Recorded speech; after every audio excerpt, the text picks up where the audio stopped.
Chapter 1024. Then, did Nuwa and Fuxi leave behind a message? If the fated person comes, where should this sacred relic go? Lin Muyu asked a question that she was very concerned about.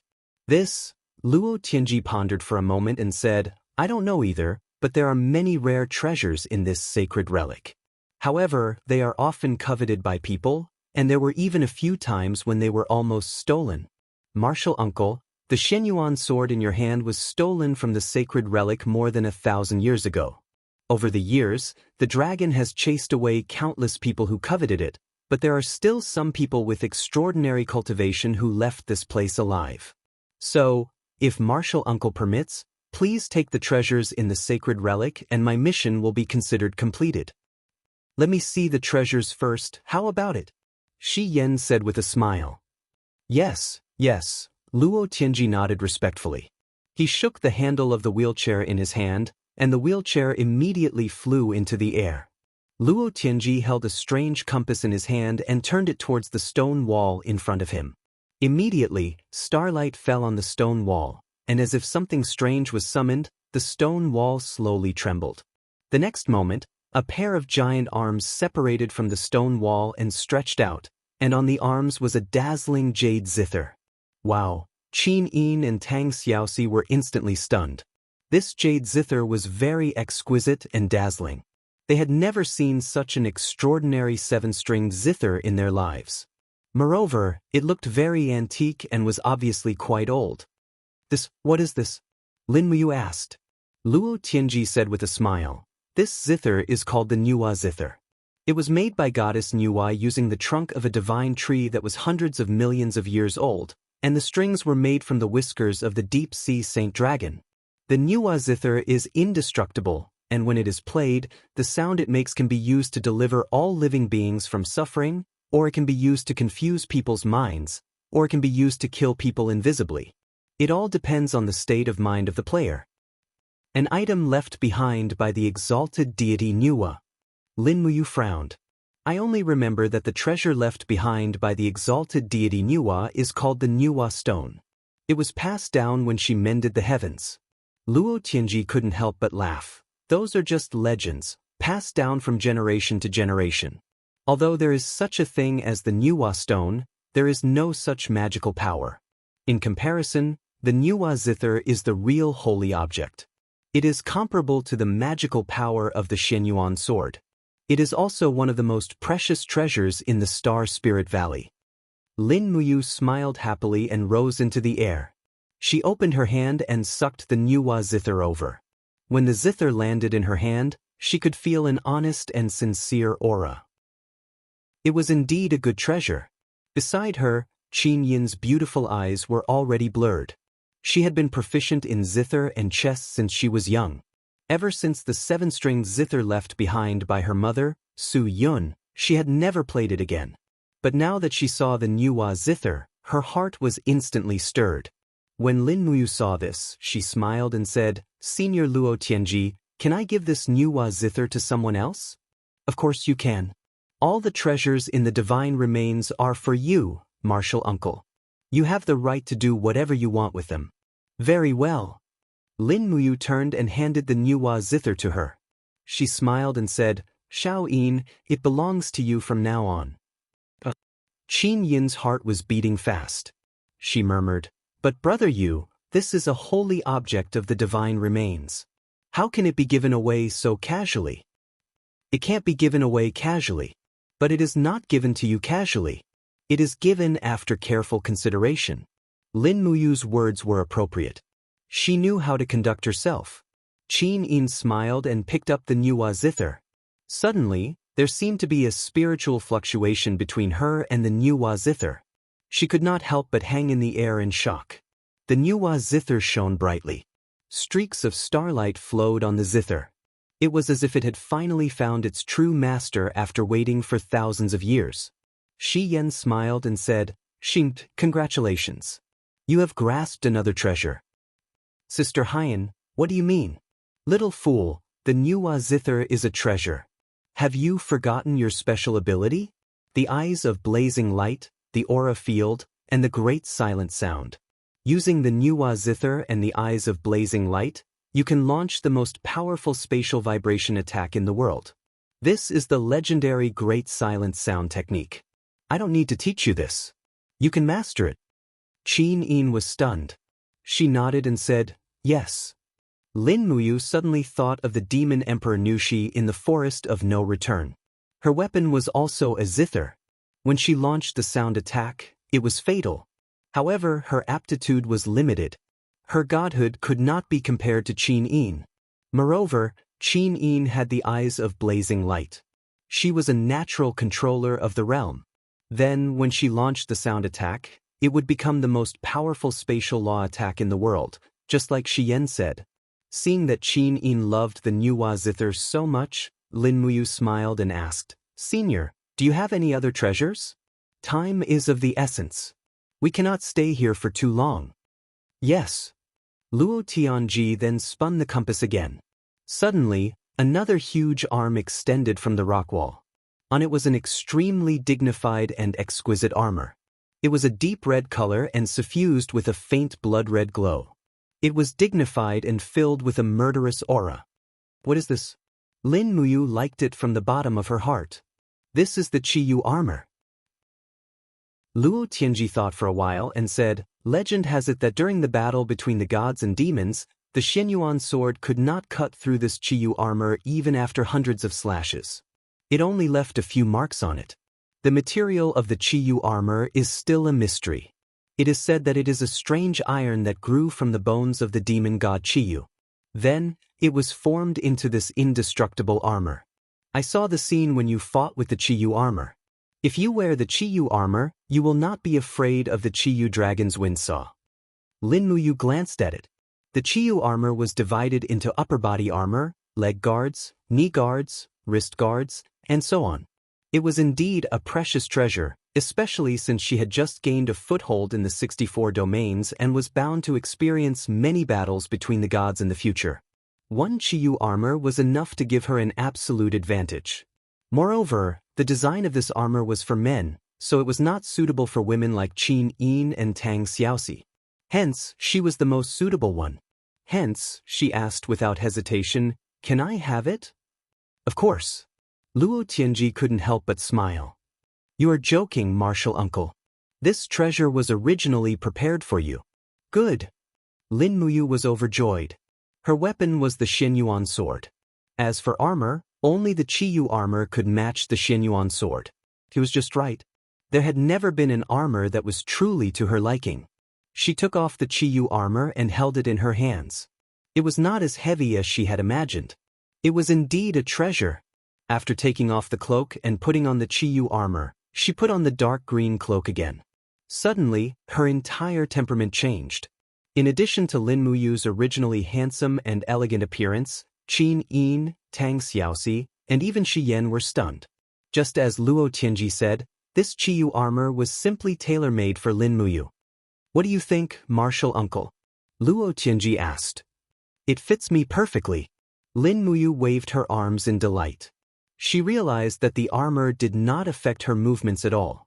It was indeed a good treasure. It must be the existence of the Qiyu armor that allowed Qiyu to fight 10,000 rounds with the Yellow Emperor.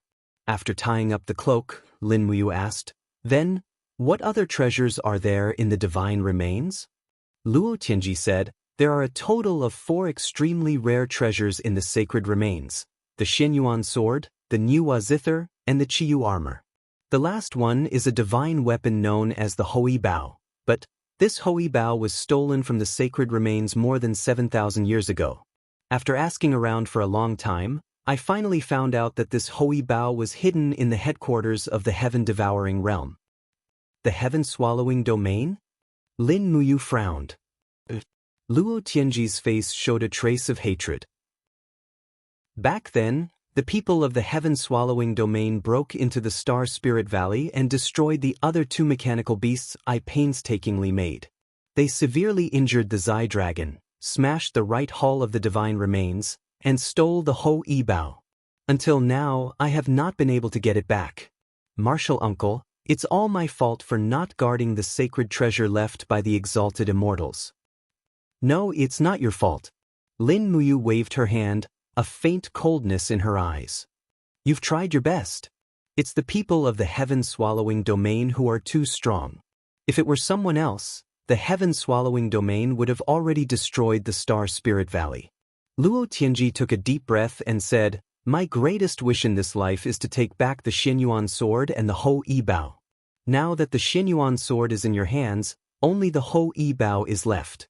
If I cannot take back the Ho Yi Bao, I, Luo Tianji, will carry the guilt of facing the exalted immortals for the rest of my life. Don't worry. Lin Muyu patted Luo Tianji's shoulder lightly and said, Senior Luo, I will naturally take back the Ho Yi Bao from the heaven-swallowing domain. It may take some time, but I will definitely get it back. Yes, thank you, Uncle Master. Luo Tianji took another deep look at the great hall of the divine relic. There were still many treasures laid out inside. He said, Uncle Master, apart from the 4 great treasures, there are still many treasures in the divine relic. Although they are not as precious as the Xianyuan sword and the Nuwa zither, they are still treasures that can guard a region in the mortal world. Why don't Uncle Master take them all away? Lin Muyu was slightly taken aback. She said, Uncle Master and Jilung have guarded the divine relic for so many years. How can I bear to take them all away in one night? In my opinion, since the divine relic is a relic left behind by the exalted immortals, let it exist forever. I can't be greedy and take everything away. How about this? The Star Spirit Valley is a territory of Dragon City. I will send people to guard the periphery of the Star Spirit Valley and re-establish it as a forbidden area. With the strength of the entire Dragon City, we will guard the divine relic together with you. What do you think, Senior? Thank you, Uncle Master. Luo Tianji nodded and said, Then I have nothing to worry about. I can forge a second Jilung. Right. Lin Muyu's heart moved. Senior Luo, do you have any extra wind origin stones? Can you give me some and teach me how to use them? Luo Tianji could not help but smile. Since Uncle Master has asked, it is a small matter. I will naturally obey. Chapter 1025. The war was over and Star Spirit Valley was restored to its former tranquility and peace. A bonfire rose outside. Qin Yin and Tang Xiaoxi set up a pot and started cooking fish soup. As for the fish, it was not the flying divine fish. Qin Yin caught it from the river not far away. The 2 beautiful girls stirred the firewood and were responsible for this not too sumptuous dinner. On the side, Lin Muyu and Luo Tianji sat on the ground and respectfully asked Luo Tianji about the principles of the wind stone. Luo Tianji held a medium-sized wind stone about the size of a person's arm and placed it on the ground. He said, Uncle, this is an ordinary stone that has not activated the power of the wind stone. It can be touched by human hands and there is no need to worry about being strangled by the wind blades. But if this is also the case, he suddenly opened his palm and a stream of vital energy seeped into the stone and quickly triggered the core of the stone. Suddenly, small wind blades floated around the stone. Swoosh! A leaf instantly turned into powder the moment it fell on the stone. It was clear how extraordinary the power of the wind stone was. Luo Tianji smiled and said, Every piece of raw stone has a core. You can activate and deactivate this core through external forces. As long as you have a little bit of power, you can understand it. Martial Uncle, you can try to deactivate the core of this raw stone. Oh, Lin Muyu nodded her head and opened her palm. Instantly, her supreme god force turned into rays of light that seeped into the stone, dissecting the veins and composition of the stone. When Lin Muyu's power entered the core, she instantly felt a tyrannical and violent energy field. That's right, this was the core of the wind origin stone, and the method to close it was very simple. She just had to cut off the energy field from the outside world. Lin Muyu left behind a stream of divine power to seal the energy field. Instantly, the raw stone became harmless to humans and animals. It is indeed simple. Ha, Uncle, you are smart. Luo Tianji also smiled. Lin Muyu asked again, Then, how do you use the wind stone to form the wind saw? This is more profound. Luo Tianji said, Uncle, do you understand the 8 trigrams? Yes, I know a thing or two. The 8 trigrams are divided into Qian, Kuan, Sun, Jin, Qin, Li, Zhen, and Dy, which reinforce and restrain each other. The operating principle of the wind raw stone is the same as the 8 trigrams. At least 8 wind raw stones are needed to facilitate the birth of the wind saw. The power of these 8 wind raw stones is endless and circulates. The stronger the power of the raw stones, the more powerful the wind saw will be. Oh, Senior, could you explain it in detail? Luo Tianji smiled slightly. He took out a half-burnt wooden stick from the pile of firewood. Soon after, he drew a diagram on the ground. In the blink of an eye, he had drawn out the positions of the 8 wind attribute raw stones. He said, the raw stones are all placed at the position of the formation's eye, and the position of the formation center is the range where the wind saw can be produced. The 8 raw stones can be activated at the same time, and its lethality is exceptionally shocking. As he spoke, Luo Tianji raised his head and looked at Lin Muyu strangely. He smiled and asked, "Why does Martial Uncle want to learn the wind saw?" "I naturally have my own uses," Lin Muyu smiled mischievously.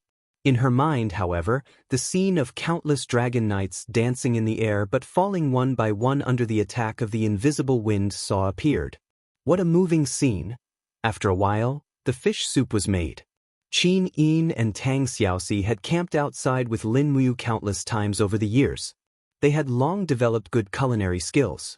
Therefore, the fragrance of the fish soup had already spread in the Star Spirit Valley. "Senior." Qin Yin held a bowl of fish soup and respectfully offered it to Luo Tianji. Then, she offered a piece of steamed bun that had already been roasted. Luo Tianji trembled as he received the food. His face was full of confusion and gratitude. Soon after, he wolfed down the food. The fish soup was delicious, and the steamed bun was also very soft and delicious. He really did not know how many years it had been since he had eaten such delicious food. "Senior, slow down." Qin Yin could not bear to see it. Luo Tianji choked at once. "Senior?" Qin Yin was stunned. Luo Tianji took another bite of the steamed bun. He looked at the ground and said, "Sigh, for so many years, no one has ever been so nice to an old man like me. They only covet the treasures of the sacred remains." Lin Muyu smiled slightly. "In the future, you can live in Dragon City. There is good food and drinks there. It is incomparably xiaoyao." A trace of yearning flashed across Luo Tianji's eyes, but he quickly shook his head and said, "I have lived alone for so many years. I have long gotten used to it. My personality is also strange, and I can't get along with anyone. It is better not to cause trouble for Martial Uncle. I will live in Star Spirit Valley. This is my home. I will live here until I die." "But this should not be your home." Lin Muyu thought for a while and said, "But I will respect Senior's wishes. You can live in Star Spirit Valley. I will send a few chefs from Dragon City for you. They will send food to Star Spirit Valley every 10 days so that you can eat and sleep well.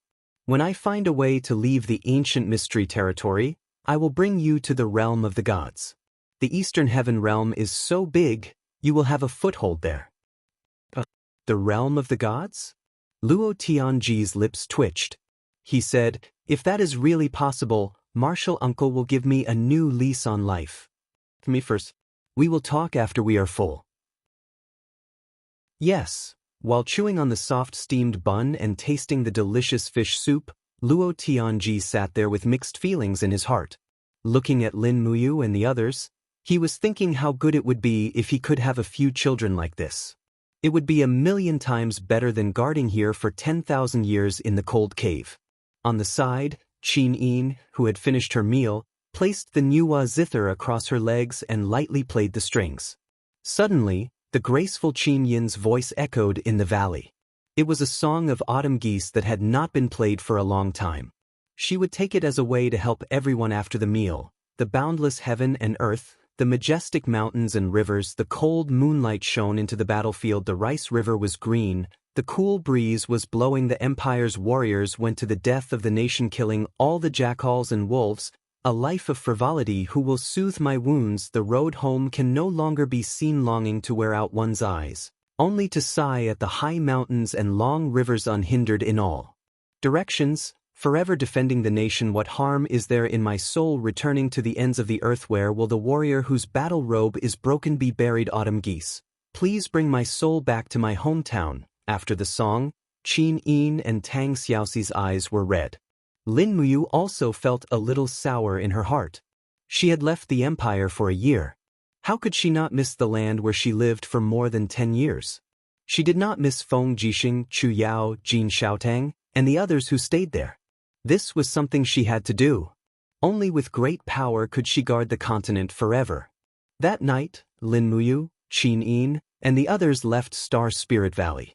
After meeting Feng Zhanlin, Mochi Lin, and the others, they told them everything about Star Spirit Valley. Dragon City sent 5 emperor gods and 20 divine kings to guard the periphery of Star Spirit Valley. They would take turns every half a month. The next day, Lin Muyu personally escorted the few chefs to Star Spirit Valley. He was most worried that the chefs would be eaten by the flying fish. That would be too evil. Fortunately, the Astral Spirit Valley was no longer what it used to be. The flying fish of the ghost and divine had already been restrained by Luo Tianji in the cave. All they had to do was catch wild beasts to feed them. A few god emperors stood guard outside the cave respectfully. When Lin Muyu brought chef and a large amount of vegetables and meat into the valley, Luo Tianji's dull eyes actually lit up a little. Life in Star Spirit Valley was really too boring. It was rare for it to be so lively. In this way, Luo Tianji could also focus on studying the Mahist sect's mechanisms and forging the second dragon. On the third day, Lin Muyu and the others left Star Spirit Valley and returned to the Cave of Gods and Demons to continue cultivating. Shattered Cauldron Realm. The flames of war burned fiercely in the south. Yu City. This once prosperous city had become a wasteland. Lu Yen personally led an army of 80,000 soldiers to sweep through the city of Yu. The southern city wall of the city was almost razed to the ground. The army swept through the city and conquered it within 3 days as if they were crushing dry weeds and smashing rotten wood. In the sky, the dragon riders circled. On the ground, the cavalry had already split into many groups and broke into the city to kill the scattered Qin Kingdom's army. Thud, thud, thud. The horses' hooves stepped on the spring soil. Surrounded by people, Lu Yen entered the city. The entire southern city wall had collapsed. There was mud and blood everywhere. Also, there were scattered purple Yinhua flags of the Qin Empire. Lord Commander! In the distance, a group of soldiers dragged a corpse over. One of the Kiliarchs said, "Lord Commander, we have found the corpse of Man Sun." He was known as General Sun. He was one of the few famous generals under Xianxia. It was this person who led less than 10,000 people to resist our attack for a whole 3 days. He's already dead? Lu Yen frowned. Yes, he died in the chaotic battle. Cut off his head to inspire the army. With one strike, Man Sun's head was pierced high up in the spear. The centurion holding the spear galloped on the streets of the city excitedly, shouting loudly, "Man Sun has died in battle. Why aren't the rest of the gang surrendering to us? Man Sun has died in battle. Why haven't the rest surrendered?" In the distance, a group of children stood in the spring rain. Their bodies were drenched, but they stared blankly at the head impaled on the spear. They didn't know what had happened. They only knew that someone had died and the city had been breached. "Commander, are we going to massacre the city?" a captaincy asked. Lu Yen frowned. "No, we don't have time to massacre the city. Let everyone eat and sleep for a night. Once they're well rested, we will attack Xiangyang City tomorrow. As long as we conquer Xiangyang City, this Mingshan province will belong to our Blackstone Empire." "Yes." "Wait a moment." Lu Yen suddenly raised his arm and said, "The idiots of Yu City actually dared to try to stop a chariot. They must be punished. Send people to capture 5,000 civilians. Tonight, we will kill them all in the central plaza. This will chill the morale of the army. This will make the dogs of the great Qin Empire not dare to look at the war flag of our Blackstone Empire in the eye." Captain C thought for a moment and said, "Commander, our follow-up troops have arrived. They are the tens of thousands of Iha Nation's troops led by Qin Yi. What do that motley crew want to do? They want to enter the city to rest. That's fine. Lu Yan's lips curled up. This Mingshan province was originally Qin Yi's territory. Tonight, we will kill and punish them. Invite Qin Yi, Qin Huan, and the others to attend the ceremony. I want them to see how their people are slaughtered. Yes. Chapter 1026. It rained frequently in the south, and at dusk, a fine drizzle poured down without end. When the veil of night descended, the soldiers of the Darkstone Empire lit up torches and illuminated the entire square of Yu City. On the square were a few thousand unarmed commoners of Yu City, and all of them had furious expressions as they cursed at the army of the Darkstone Empire. Thud, thud, thud. Amidst the clattering of hooves, a familiar flag appeared before everyone's eyes. It was the flag of the Iha Nation. Under Lu Yan's invitation, Qin Yi and Qin Huan had come to witness this massacre. Qin Yi was already very old. His originally grizzled hair was now completely white. His hair was so soft that even the pinewood hairpin couldn't hold it in. He didn't bring many people with him, only 2 captaincy and a dozen kiliarchs. Commander, be careful. A captaincy carefully helped Qin Yi down from his horse. When Qin Yi's boots landed on the rein, he staggered and almost lost his balance. Father! Qin Huan hurriedly supported him, his face pale. Commander, you're here. Lu Yan laughed heartily as he walked forward and cupped his hands. We've been waiting for you for a long time. Qin Yi glanced at the commoners on the square and the elites of the sea and mountain army who were ready to go. He had already guessed what was going on and said, Commander Lu Yan invited us here. I wonder what orders he has for us? No, there are no orders. Lu Yan waved his hand and smiled. Yu City has obstructed us for many days. Now that it has been destroyed, my Blackstone Empire's soldiers have fought bravely. As their commander, I have to commend them. For true warriors, there is no reward more fitting than a massacre. These people of Yu City are stubborn and want to fight us to the death. I'll let them know the consequences of trying to stop a chariot. The Iha Nation is our ally, so it's only natural that we come to watch. Commander, please tell us if there are any flaws in our ocean and mountain army's cavalry formation. As he spoke, Lu Yan raised his arm and shouted, Prepare to charge. In the distance, armored cavalrymen mounted their horses. They raised their shields and spears, while the horses stomped their hooves as if they were anticipating a massacre. Charge! Lu Yan suddenly dropped his arm. The sound of hooves thundered, and the sharp edges of spears and swords gleamed coldly under the light of the fire, making people feel like they were in a harsh winter even though it was a spring day. Among the crowd, the commoners were in a state of panic. Suddenly, a man wearing a low-ranking civil official uniform rushed towards Qin Yi, Qin Huan and the others and shouted, Great Commander, help! Commander-in-Chief! I'm an official of the Iha Nation. I'm Zhang Jun from the rearguard commandery of Bailing City. Commander-in-Chief, save me. Young Prince, save me. It was as if Zhang Jun had seen a life-saving straw. He crazily led a group of people and charged towards Qin Yi, Qin Huan and the others. The Iha Nation had once flourished, and Qin Yi, the commander, would definitely be able to save his life. Unfortunately, Qin Yi turned his face away, unable to bear to see the scene before his eyes. Back off! A group of shield-wielding heavy infantry used their shields to push Zhang Jun and the others away, and even brandished their broadswords in a frenzy. Commander-in-Chief! Commander-in-Chief! Despair began to pile up on Zhang Jun's face. Amidst a miserable howl, his left arm was chopped off by a heavy infantry, and fresh blood splattered everywhere. After retreating several steps, his entire body trembled, and the sharp edge of a lance pierced through his chest.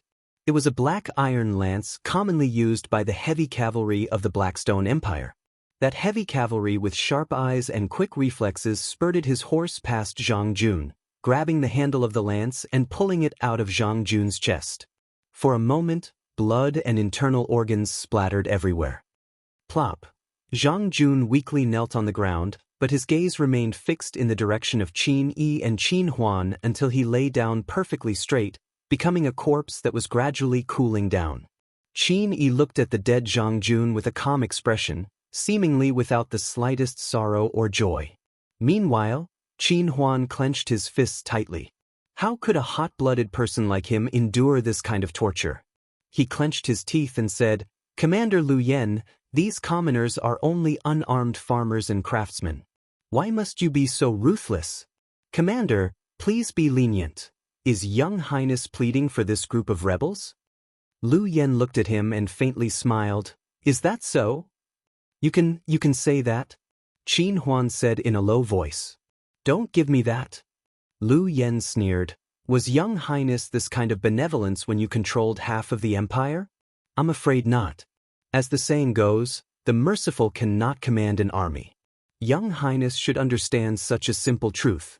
The people of the Qin Empire are like weeds on the ground, lowly and tenacious. If we don't uproot them now, they will soon take root and sprout, smelt iron and forge weapons, and become the enemy of my Blackstone Empire. Young Highness need not plead for leniency. I, Lu Yen, know what to do.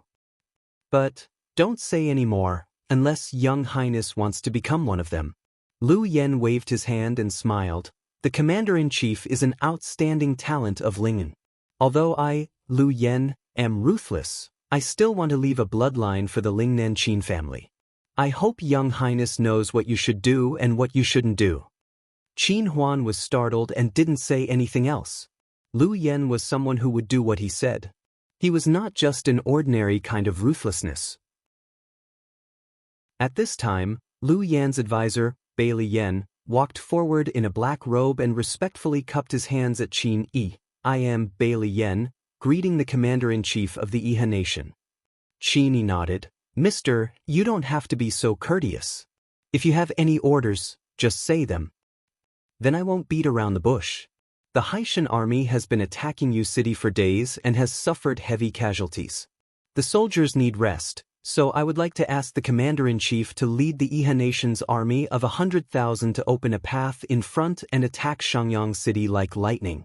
If we can take Xiangyang City before Xiangyu is prepared, it will be a great achievement." Qin Yi's eyes couldn't help but turn cold. "Mr. Bailey, are you planning to let the Iha Nation's army attack Xiangyang City first?" "That's right." Bailey Yen smiled faintly. "But you don't need to worry, Commander-in-Chief. The Blackstone Empire's army of 100,000 will be arriving soon. They will hold the line for you from the rear. If you can't take Xiangyang City, we will naturally take your place." Qin Yi's heart was filled with a myriad of emotions. He felt like he was being roasted over a fire. Bailey Yen wanted to use someone else to do his dirty work, but there was nothing he could do. He was being controlled at every step and had no control over himself. After a while, Qin Yi cupped his hands and said, "I will solemnly obey the Commander-in-Chief. However, I hope that you can prepare all the provisions, weapons, and war horses that the Iha Nation needs." "Don't worry, Commander-in-Chief. I will naturally prepare everything. The Haitian army will depart tomorrow morning, so I hope that you will immediately lead the army to attack. Speed is the most important thing in war. We cannot give Xiangyu too much time to prepare." "Yes." Qin Yi's face was pale, and his aged body was slightly stooped. He didn't even look half as imposing as the Commander-in-Chief of the Iha Nation, Qin Yi. The sounds of fighting and the screams of misery gradually came to a stop. Just like that, the 5,000 citizens of Yu City had all become sacrifices to the butcher's knife. To the Blackstone Empire's army, which was known for their savagery and cruelty, this was a common occurrence. Given that they had sufficient provisions, it was already good enough that they didn't eat people. As for the faint sounds of women crying and the shouts of looting, they turned a deaf ear to them. Yu City was less than 100 kilometers away from Xiangyang City. Even infantry soldiers would be able to reach it in a day and a night. Qin Yi didn't know what the fate of the Iha Nation's final army was, but at this moment he regretted it. He regretted killing his older brother, Qin Jin, and dividing the world into two. However, he only had one choice, and once he made it, there was no turning back. Qin Yi knew that neither he nor the Iha nation had a path of retreat, so he could only continue forward. Even if there was a steep cliff in front of him, he could only blame himself if he fell and his bones were crushed.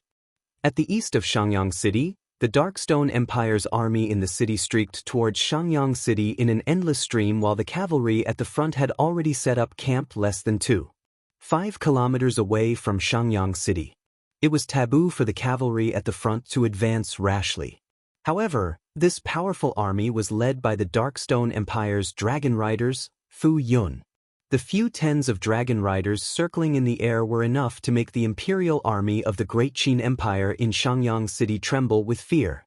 Xiangyu had given the order to close the gates and not engage in battle, to defend the city to the death and wait for reinforcements. Thus, Fu Yun could only wait for Liu Yan's army to join forces with him. After all, he wasn't that arrogant to attack Xiangyang City alone. Xiangyu and the others in the city weren't to be trifled with either. Which one of them hadn't fought in the wind and rain for close to a decade? At dusk, the entire Fu Yun's camp seemed to be dyed with a layer of blood. The dragon riders had already settled down in the camp, and an endless stream of supplies was being delivered from outside the camp. These were all supplies that had been plundered from nearby cities and villages, including food, livestock, and even living people. To the Blackstone army, living people were also a form of rations, and mobile rations at that. Report. The messenger rushed in. Lord Fu Yun, we've captured a spy. He claims to be from Lanyan City. Lanyan City? Fu Yun put down his chopsticks and said, Lanyan City is thousands of kilometers away from here. Have they already learned of the situation here? I don't know. This spy says he wants to see you, Lord Fu, and has brought an extremely important letter. Oh? Bring him in. Yes, Lord Fu. Not long after, a wretched-looking man with his hands tied behind his back walked in and immediately knelt on the ground. General, please don't kill me. I'm here to be a messenger. Messenger? Fu Yun couldn't help but laugh. There's actually such an ugly and cowardly messenger in this world? Men, bring him out and behead him. Wait, General, read the letter first. Bring the letter up. The letter was a kind of rice paper with a faint fragrance. In the world of scholars in Lanyan City, many people would use this kind of rice paper made from special peachwood pulp. However, it was too expensive, so ordinary people couldn't afford it. A few lines of words were written densely on the rice paper. The title was Lord Commander of the Blackstone Empire Army, and the inscription was Generals of the Qin Empire Army. Fu Yun glanced at it and couldn't help but laugh. Zhuang Yan, Su Chengjing, and Lu Xiu. Why aren't these people enjoying their lives in the imperial capital? Why are they working with the Blackstone Empire? Chapter 1027. The emissary said, Feng Jixing is arrogant and has repeatedly spoken rudely to the lords of the national army. This time, the troops have entered Lingnan. I'm sure Feng Jixing wants to take this opportunity to get rid of all of you, so the national army doesn't plan to sit and wait for death. Instead, we've decided to cooperate with your army and work together from the inside and outside to eliminate Feng Jixing's 80,000 imperial guards in one fell swoop. In this way, we can march straight in and kill all the remnants of the Great Qin Empire. Fu Yun smiled and said, Then, what do you need me to do? Get rid of Feng Jixing. The emissary knelt on one knee and said, The only people the national army is afraid of are Feng Jixing, Wei Chou, Chu Chu, Chu Yao, Sidu Sen, and other God-state warriors. We know that the Blackstone Empire has countless powerful warriors. Therefore, we would like to ask for your help to eliminate these lackeys of the Qin Empire. Where are Lin Muyu, Qin Yin, and Tang Xiaoxi? Fu Yun asked faintly. I really don't know. Fu Yun sneered and said, You have a good plan. Unfortunately, it is too wishful thinking. If Lin Muyu, Qin Yin, and Tang Xiaoxi show up, how are we going to resist them? The emissary was shocked and said, General, go back and tell Zhuang Yan and Su Chengjing that I can cooperate with them. As long as Feng Jixing, Wei Chou, and the others show up, the Blackstone Empire will naturally eliminate them. However, the terms of the cooperation must be changed. North Ridge can only give you Qihai Province and Yunzhong Province. As for Lanyan City and Wugu City, they will all belong to the Blackstone Empire. Yes, I will go back and report this. Yes. Fu Yun faintly smiled. As a sign of sincerity, I have a silver tiger seal here that can mobilize 3,000 troops of the Blackstone Empire. I'll give it to you. Have Zhuang Yan, Su Changjing, and the others write a joint letter to me to express their sincerity. In addition, I want all of their official seals to be handed over to me. Otherwise, there's no need to talk about any cooperation. Yes. The emissary was a yes man, and he only had the courage to nod his head. How could an ordinary mortal withstand the aura that Fu Yun displayed? It was already very good that he didn't piss his pants in terror. In 100 Ridge City, the stars were dim. On the third day after receiving the news, the Imperial Army's 30,000 cavalrymen arrived at the city. The army needed supplies to advance, and 100 Ridge City was one of them. The news of the Blackstone Empire attacking the Mingshan province had already spread, and the citizens of 100 Ridge City felt insecure. However, when Feng Jixing's army arrived, the citizens finally calmed down. Feng Jixing was a famous general of the empire, and his reputation was second only to Lin Muyu. In the hearts of the citizens of the empire, he was like a god. The warhorse neighed as Feng Jixing rode at the front, directly entering 100 Ridge City. The citizens lined the streets on both sides to welcome him. When will Su Jiantao's troops arrive? Feng Jixing asked. At the side, Luo Yu cupped her fists and said respectfully, 1 day later. Su Jiantao only has 10,000 cavalrymen under him, so he will lead the cavalrymen and infantry to protect the supply wagons and equipment. It is estimated that he will bring a total of 20 deicide cannons, 300 magic crystal cannons, and close to 20,000 artillery shells. Su Jiantao, that bastard. The corners of Feng Jixing's mouth curled up. You indeed knows how to make good use of people. This Su Jiantao is steady in his conduct, unlike Zhang Wei, who is impatient and rash. He can indeed be considered a general who can take charge of an entire area. However, it seems that it will be a little too late for him to arrive. I'm afraid that Xianxia won't be able to withstand Lu Yan's offensive. If Xiangyang City is breached, then the situation in Lingnan will be on the verge of collapse. Zhang Wei grinned. I think that commander is worrying too much. Xiangyu isn't that weak, and Lu Yan isn't that powerful. What's more, Xiangyang City has several deicide cannons and over 100 magic crystal cannons. I don't believe that Xiangyu's troops will be so easily crushed. Moreover, Xiangyang City is sturdy and has ample resources. It won't be a problem for them to hold out for a month. That's true, but if something unexpected happens, how will we deal with it? Feng Jixing looked southward, his eyes filled with worry. Luo Yu coughed and said, Commander, are you worried that Xiangyu will rebel? Feng Jixing smiled faintly.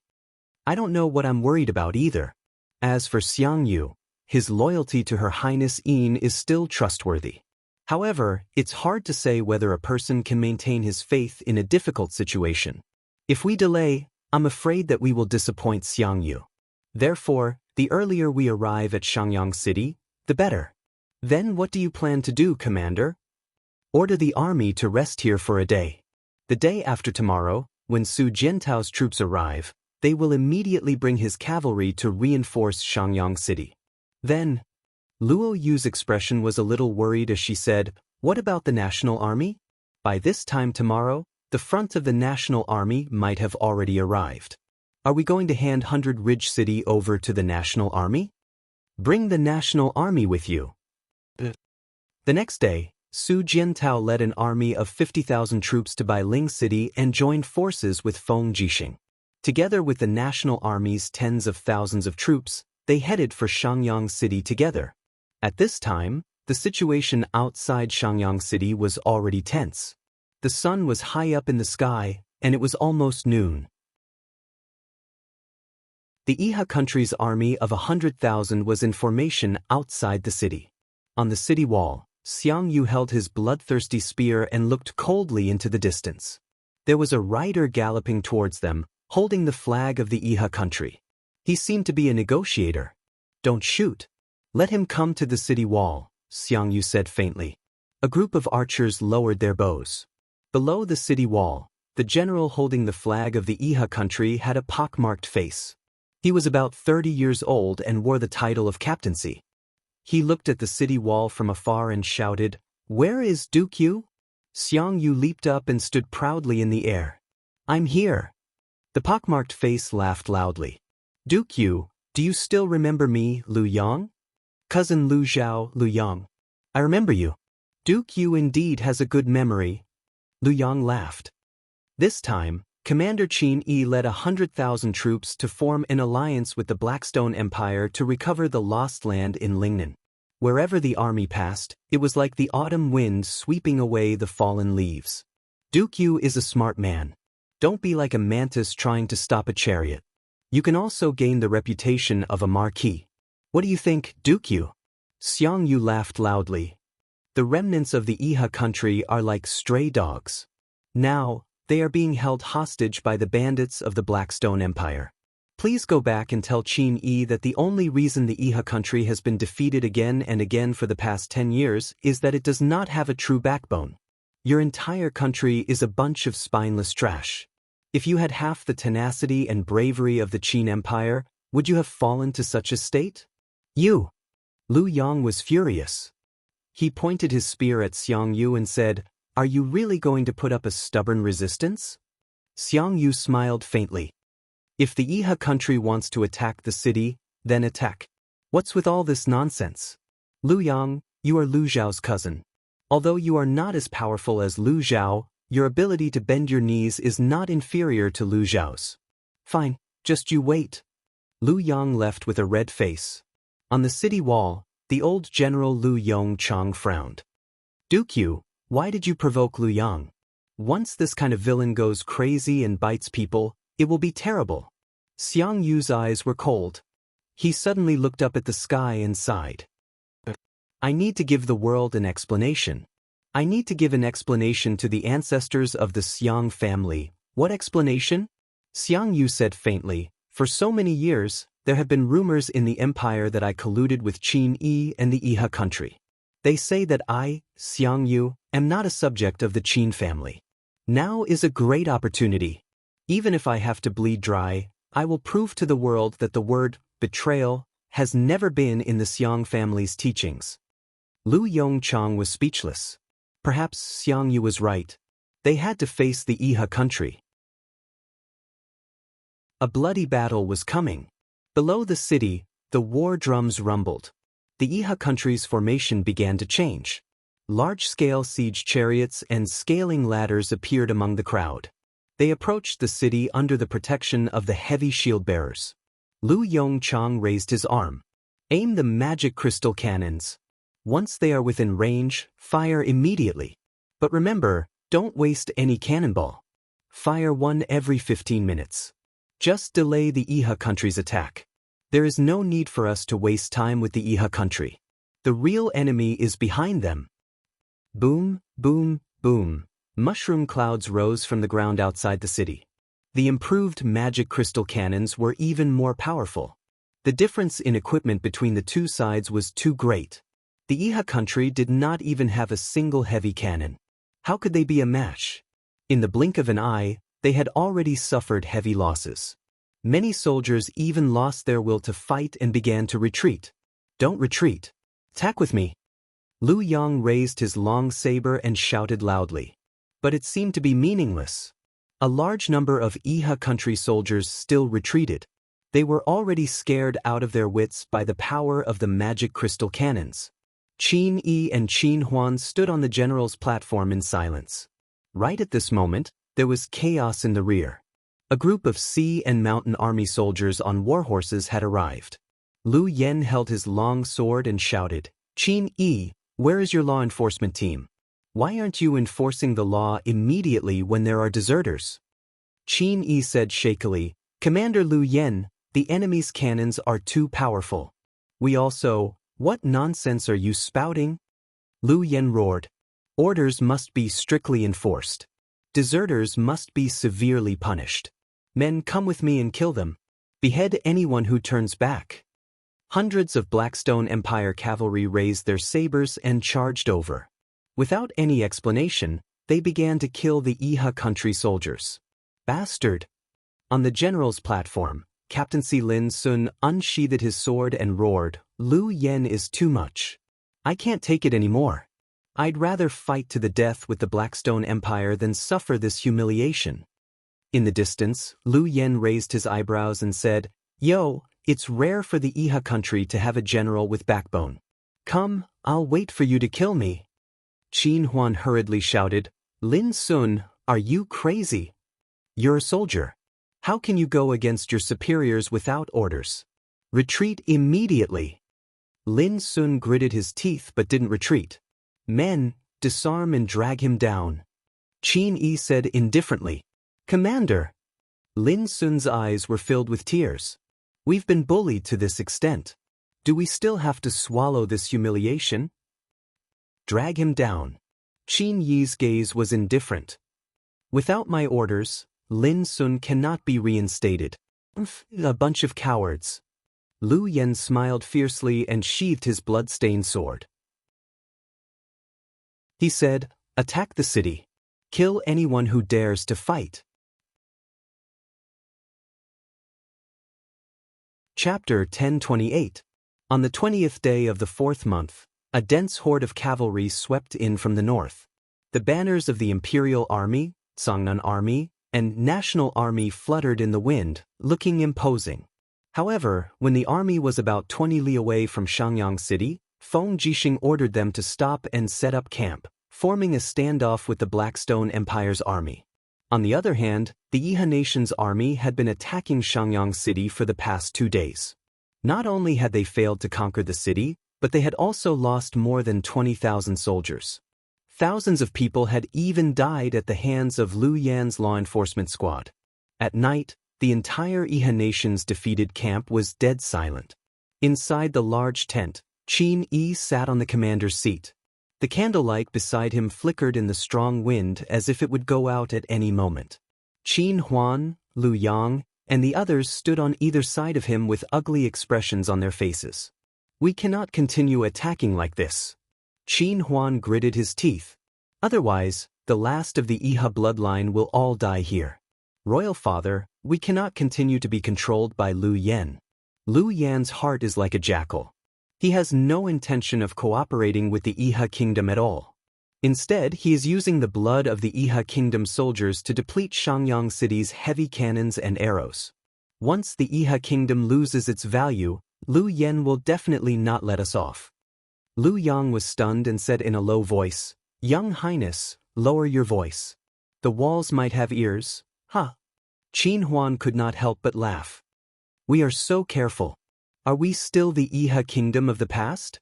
Back then, didn't the Iha kingdom hold up the banner of treating all people as benevolent and treating all people as equals? Now, we can peacefully watch as our people are slaughtered by jackals and wolves, and peacefully watch as the Iha kingdom's warriors are slaughtered by our enemies. I cannot accept this." Huantu. Qin Yi looked up at his son and said, "Calm down. No one wants to see today's situation, but what can we do?" Qin Huan said, "Does Royal Father not know that Feng Jixing has arrived?" "I know." "Then does Royal Father know who else has come with Feng Jixing?" "Su Jiantao and the generals of the National Army, as well as Feng Jixing's lackeys Zhang Wei and Luo Yu." Qin Huan smiled faintly. "Father knows a little, but not everything." "How so?" "I've already sent people to investigate. The people who followed Feng Jixing to Mingshan province were the former Marshal Ding Shi of Iha country, as well as Ding Sanging and the others under Ding Shi. Ding Shi is now the main general of the rear army of the Great Qin Empire. He single-handedly manages all the provisions and supplies, and controls the lifeline of the Great Qin Empire's army." "Oh!" Qin Yi's eyes lit up. "Huan, what do you mean? Defeat the Qin Empire through Ding Shi?" "No." Qin Huan shook his head and frowned. "Feng Jixing can't be defeated. If Feng Jixing is defeated, our Iha country will vanish instantly. Villains like Lu Yan and Fu Yun will not let us go. In my opinion, times have changed. We should join hands with Feng Jixing. Feng Jixing's enemies are Lu Yan and Fu Yun, and our enemies are also Lu Yan and Fu Yun. No, we can't. Qin Yi shook his head suddenly. It's impossible for the Iha country and the empire to cooperate anymore. Huan Liu, give up this idea. Royal father. Qin Huan didn't give up persuading him. He continued, what royal father is worried about is nothing more than the war 12 years ago. But now things have changed. The empire has suffered from the wars of the Demon Tribe, the Tianji Empire, and the Blackstone Empire. They have suffered from the war and can't bear the pain of war anymore. How much hatred will they have for the Iha country?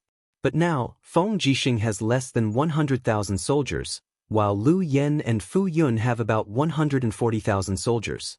They are definitely not under Feng Jixing. Feng Jixing is a smart man. He naturally knows how to win the war with the least cost. Qin Yi seemed a little tired.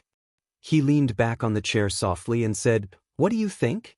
Lu Yang said, maybe, this is the best result. The other captaincy also nodded. Commander, please make a decision. Qin Yi sighed. Then, let's discuss how to join hands with Feng Jixing. What is the bargaining chip of the alliance? We need to see Feng Jixing first. Qin Huan frowned and said, I am willing to go to see Feng Jixing at night. Royal father, please let someone go with me. Tell me who. Lin Sun. The Lin Sun who hit Lu Yan 2 days ago? Yes. Qin Huan said in a deep voice, Royal father, you may not know this, but Lin Sun is the cousin of Iha country's General Lin Yu. He used to follow Marshal Long Chenlin and later became very close to Marshal Ding Shi. Therefore, it may be safer to bring Lin Sun to the Imperial Army's camp.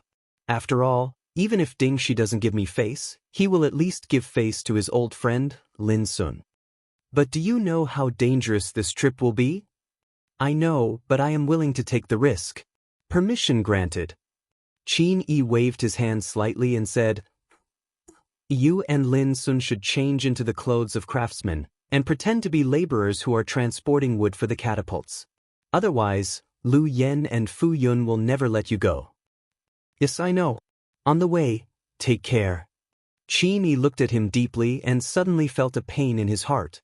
He found that his son had begun to understand how to take responsibility, but it was the same as pushing him onto the road to ruin. When it was almost dawn, a group of people appeared on the main road pushing a flatbed cart. It was Qin Huan, Lin Sun, and the others. They had changed into craftsmen's clothes and escaped the disaster. Otherwise, they would have become food for the Blackstone Empire. Lin Sun's eyes looked into the distance. There, a group of cavalry was galloping over. Young Prince, it's the Qin Empire scouts. Everyone be on guard. As a soldier, it was inevitable for Lin Sun to react to this kind of situation. No, wait a moment. Qin Huan said in a low voice, Don't resist. You don't need to say anything. I'll do the talking. In the darkness of the night, silver and gold emblems with purple flowers flashed on the backs of the horses. In the blink of an eye, the 100 scouts of the Imperial Army were already comparable. Compared to the Uprising Kingdom scouts, the Imperial Army scouts were simply too elite. They were well-trained, their swords and armor were bright, and their battle strength was naturally on a completely different level. Feng Jixing trained his troops and strived for perfection. There was no doubt about this. Who are you? The Imperial Army's centurion shouted in a low voice. We're locals. Qin Huan walked forward with a Lingnan accent and said respectfully, Sir, we're just laborers transporting wood. Transporting wood? The centurion glanced at the flatbed cart and said, Where's the wood? It's already been sent to the Blackstone Empire's main camp. So you're saying you're a spy? No, not a spy. Qin Huan said, Sir, I'm a relative of General Ding Shi. Here, this is General Ding Shi's cousin, Ding Sun. General Ding Shi's cousin? The centurion frowned. What are you doing here? Are you here to visit relatives? Now that the war is imminent, such a small matter cannot be tolerated. Leave quickly. Qin Huan gritted his teeth, but we want to see General Ding Shi. Perhaps, Sir can take us as spies and hand us over to General Ding Shi. Oh, I've never seen such shameless people who want to be taken away. The centurion smiled slightly. Men, check if they have any weapons. Take them all away, but not to see Ding Shi, but to see our vanguard general, Zhang Wei.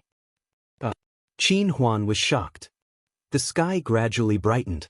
Zhang Wei dashed through the camp in his military boots, sword in hand. From afar, he saw the Imperial Army's scouts escorting a group of people in. Who are these people? Zhang Wei frowned. We suspect that these people are spies. They insist on seeing Ding Shi. They're from Lingnan, right? Since they insist on seeing Ding Shi, all the more we can't bring them to him. Bring them away with me and let the Lord Commander decide. In the central tent, after a group of spies were escorted in, Feng Jixing immediately stood up and squinted at one of them. He suddenly smiled. I was wondering who it was, so it's an esteemed guest. Young Highness Qin Huan, it's been a long time. In a flash, 7 years have passed. I thought Young Highness was already hanging on the dragon-shaped island. Qin Huan's face was livid. General Feng, why make fun of me? Qin Huan is only a messenger. I'm here on behalf of Father Qin Yi to discuss military affairs with General Feng. Military affairs? Feng Jixing smiled faintly. Young Highness who only knows how to flirt and have fun in Xiaoyao, what kind of military affairs can you discuss? Qin Huan gritted his teeth. General Feng is too prejudiced against me. I only want to cooperate with you and bring some news that might interest you, General Feng. General Feng is naturally a famous general, but I'm afraid General Feng doesn't know how many dragon riders Lu Yen and Fu Yun have, where their dragon riders reside, where the dragon's food comes from, where the rations for their 150,000 troops are located, and where their water source comes from. I know all of these very well. Feng Jixing became serious. Then, how do you want to cooperate, Young Highness? We'll work together to annihilate Lu Yan's troops. Together with Xiang Yu's troops in Shangyang City, we'll have 3 armies. We'll definitely be able to defeat Lu Yan's troops in one fell swoop. Then, what's the bargaining chip? Qin Huan took a deep breath. Let our Iha nation return to Lingnan and have a place to rest. In your dreams, Feng Jixing said coldly, there's only one way for Iha nation. Kneel down and surrender to me, surrender to my Qin Empire. Otherwise, the day I, Feng Jixing, defeat Lu Yan's troops will be the day you die. Maybe you'll become Lu Yan's food before that day comes. Young Highness, why don't you kneel down? As he spoke, Feng Jixing's divine power came out of his body. His caste immortal personality glowed with a domineering light. His realm spread out instantly, making people feel like they were in a raging purgatory. Qin Huan frowned and his body trembled violently. He couldn't help but slowly lower his body and kneel in front of Feng Jixing. His voice trembled. Qin Huan is willing to surrender. Chapter 1029. What's going on? The curtain of the tent was lifted, and Ding Shi came in wearing a set of exquisite and mighty armor. The 3 golden stars on his collar were shining brightly. His status in the Qin Empire was not low either. He was a commander-level warlord, and to a certain extent, he was on an equal footing with Feng Jixing. Qin Huan. When Ding Shi saw the man kneeling on the ground, he couldn't help but be shocked. Feng Jixing immediately withdrew his domain and said with a smile, General Ding Shi is here. When the domain disappeared, the uncomfortable feeling in Qin Huan's body instantly disappeared as well. However, his face was covered in cold sweat. No one knew how profound Feng Jixing's cultivation was, but it was clearly not something that ordinary people could match up to. What the hell is going on? Lin Sun? Ding Shi found another acquaintance. Lin Sun hurriedly saluted and said, General Ding, we have nowhere to go. Lu Yan doesn't treat us as human beings at all. Many soldiers of Iha country died tragically under Lu Yan's butcher knife, so the commander and the young prince have decided to cooperate with the empire to fight against Lu Yan's army. It's not cooperation. Feng Jixing waved his hand and said with a smile, it's surrender. Iha country has surrendered to the empire. This must be made clear. Qin Huan slowly stood up and said, surrender then, but there's no time to lose. Lu Yen ordered us to attack Xianxia City every day, and many people will die every day. General Feng, please make a decision as soon as possible. Feng Jixing nodded and asked, General Ding Shi, what do you think? Ding Shi also roughly knew what had happened. He nodded and said, our provisions and troops are not fully sufficient. It will take at least 10 days for the Imperial Army's infantry to arrive here. If we fight with Lu Yan's army now, I'm afraid the odds of winning are only 50-50. Even if we win, it will be a Pyrrhic victory. Besides, the National Army, Shu, Feng Jixing suddenly made a gesture of silence and said with a smile, someone, arrange for the young prince to rest first. I'll discuss it with Marshal Ding Shi. The rest of you? Yes, Commander. In the blink of an eye, there were only 2 people left in the tent. Ding Shi looked puzzled. What's wrong, General Feng? Feng Jixing said in a low voice, we captured a person yesterday, and he's one of Zhuang Yan's men. We obtained information from him that Zhuang Yan, Su Changjing, and the others have already decided to submit to Lu Yan and Fu Yun, whereas the condition Lu Yan and Fu Yun raised was for Zhuang Yan and the others to write a joint declaration, hand over their official seals, and hand over all the supplies the Imperial Army brought along to the Darkstone Empire. I presume that Zhuang Yan will surely make a move in the next 2 days. Zhuang Yan, that bastard, is he really going to betray the Empire? Ding Shi's tone was somewhat agitated. It's only a matter of time before this kind of villain betrays us. However, it's a good thing that he betrays us now. I plan to beat him at his own game and send our gift to Lu Yen as a meeting gift. What do you mean? Commander Feng has a plan? Yes. Feng Jixing nodded and said, there are more than 50,000 soldiers in the National Army, and the only things they're carrying are some dry rations and the magic crystal crossbows they've asked for in every possible way. There are about 50,000 bolts in the magic crystal crossbows. I'm guessing that Zhuang Yan will definitely offer these magic crystal crossbows to the Blackstone Empire because the magic crystal crossbows and cannons are what the Blackstone Empire fears the most. That's what I'm going to increase the amount for the National Army and offer the magic crystals of the Forbidden Army and Dark South Army to Lu Yen. The people of the Blackstone Empire don't know how to use magic crystals, so it's the same as picking up a hot potato. As long as we light one of them, it'll cause a chain of explosions. At that time, with our tens of thousands of cavalry attacking, it's not impossible for us to win with our numbers. Ding Shi couldn't help but laugh loudly. Feng Jixing's eyes widened. Say something, what are you laughing at? Ding Shi stopped laughing and said, I'm laughing because Marshal Long Qianlin was right. Among the generals of the Qin Empire, only Lin Muyu and Feng Jixing are scheming and full of evil tricks. There's no idea you can't come up with. Now it looks like it's true. Others attack me and let me ask you, is this idea feasible? It's feasible. Ding Shi nodded. But it's also difficult. First of all, how will you add the magic crystals of the Forbidden Army and Dark South Army to the National Army's gift? That's the first problem. Haha. Feng Jixing laughed and patted Ding Shi's shoulder. Brother, you're not as good as me. Do you know that Zhuang Yan has 4 great generals? Zhao, Qian, Sun, and Li, these 4 generals are the most valued by Zhuang Yan. And these 4 people have long been bribed. Their families have all moved to Lanyan City to live, and I've treated them to more than a banquet. Zhuang Yan thinks that the people around him are his own people, but he doesn't know that I've already planted a lot of spies. Ding Shi was speechless. Schemer. No, this is called a man of great ambition doesn't care about trifles. Then did you stay in the brothel after drinking the banquet? No, how can I, Feng Jixing, be that kind of person? Your face is red. I must be right. Feng Jixing gritted his teeth. Let's skip this and continue to talk about military affairs.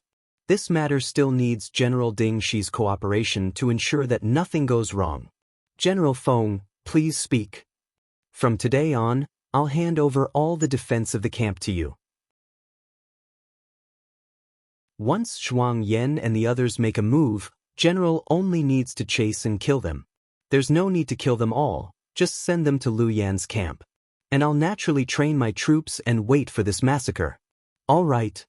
Ding Shi looked at the sky outside and said, "The next few days will be very dangerous. General Feng, please be careful. Perhaps Fu Yun will send someone to assassinate you." "Don't worry, Ouyang Yen and the 4 absolutes of white leaves are here. Fu Yun doesn't have that much courage." That's good." Just a day later, the Imperial Army made their move. At night, a row of carriages carrying heavy goods left the camp. "Who's there?" The patrolling Imperial Army soldier raised a torch and asked loudly, "What's on the carriage?" On the carriage, a man lifted his cloak and shouted in a low voice, "Are your dog eyes blind? You don't even recognize me?" "Oh, so it's Commander Zhuang. Going out so late at night? What's on the carriage? Please let us take a look. This is our duty. Commander, please don't make things difficult for us. It's all some grass and bran that the horses don't eat. They'll be thrown away after they're taken out. This commander is personally supervising the transportation of rations, and you want to inspect it?" "Yes, please forgive us, Commander Zhuang." "Impudent." Zhuang Yan suddenly pulled out his sword and shouted in a low voice, "Who do you think you are? You don't know your place. You even dare to offend me?" The centurion hurriedly said, "Commander, please don't be angry. It's just that the wheel marks are so deep. It doesn't look like it's empty. It's better to inspect it." Zhuang Yan's eyes were cold and he didn't say a word. The centurion was stunned for a moment, then smiled sheepishly and said, Since Commander Zhuang is in a hurry, then forget it. At least you know what's good for you." Nearly 100 carriages left the camp in an endless stream. Zhuang Yan also swaggered off together with them. Behind the fence of the camp, 3 figures stood there like mountains. They were Feng Jixing, Ding Shi, and Su Jiantao. "They've left?" Feng Jixing asked. "Yes, they've left. After the time it takes for a stick of incense to burn, send your men to intercept them. There is no need to be serious, just shoot a few people and leave." Su Jiantao immediately passed down the order to secretly gather all the cavalry. 2 hours later, follow me to attack Liu Yan's Central Army. We must shake the morale of the Blackstone Empire's army and make them not have the heart to continue fighting here. Su Jiantao cupped his fists. Ding Shi then said, "You can release Yu Shu. Once our army moves, the Iha country and Shangyang city's army must also attack together, otherwise it will be difficult to obtain any merit." "Yes, immediately." Late at night, after the convoy had experienced an interception, they arrived at the camp of Liu Yan's army. The torches were brightly lit and Liu Yan, Fu Yun and the rest personally came out to welcome them. However, they saw that the cloth bags of the convoy and the wheels were pierced with arrows. The white feathers were very eye-catching. Zhuang Yan lifted his cloak and dismounted. This subordinate Zhuang Yan greets Commander Liu Yan.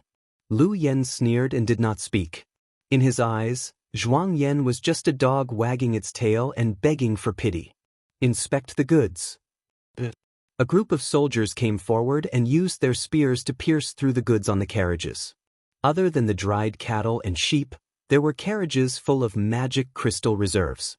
Liu Yan walked forward and narrowed his eyes to look at the neatly arranged magic crystal cannons on the carriages and said, "These are the magic crystal cannons that the Qin army is using to fight against us?" Zhuang Yan was stunned. He only thought that they had delivered magic crystal crossbows and did not think that there would be magic crystal cannons. He could not help but look at his subordinates, but they purposely did not look at him. "Yes, Commander." Zhuang Yan could only brace himself and nod. Without these cannons, I want to see how Feng Jixing is going to defend against our cavalry and dragon riders." Liu Yan said in a deep voice, "Send them all into the main camp's armament storage." Just at this time, Fu Yun said, "Wait, and..." Fu Yun floated forward and picked up a magic crystal cannon. However, he found that there was a small red light on it that flickered. He could not help but frown. "What is this?" One of Zhuang Yan's subordinates said, "Reporting to Darren, this is the signal of the magic crystal cannon, indicating that it can be used." "So that's how it is." Fu Yun did not understand, so he said with a smile, "Store it." "What kind of signal was this?" This was just a timed detonation device provided to Feng Jixing by the Celestial Emperor system. There were 10 of them in total, and they were separately hidden in 10 magic crystal cannons. 2 hours later, the sound of heavy iron hooves could be heard on the plains. Feng Jixing, Su Jiantao, and Ding Shi were all dressed in armor. They were looking at the situation in the Blackstone Empire's main camp several li away. It seemed like the magic crystal cannons had not been fired yet. Suddenly, with a burst of noise, a group of people came over. It was Zhuang Yan's group, who were in charge of transporting supplies. However, Zhuang Yan had already been captured by the 4 generals and thrown into the war chariot. Feng Jixing, you scoundrel! Zhuang Yan cursed loudly while looking at his trusted subordinates. He roared, Zhao Qian, Sun Li, you 4 scoundrels, traitors! You are all traitors!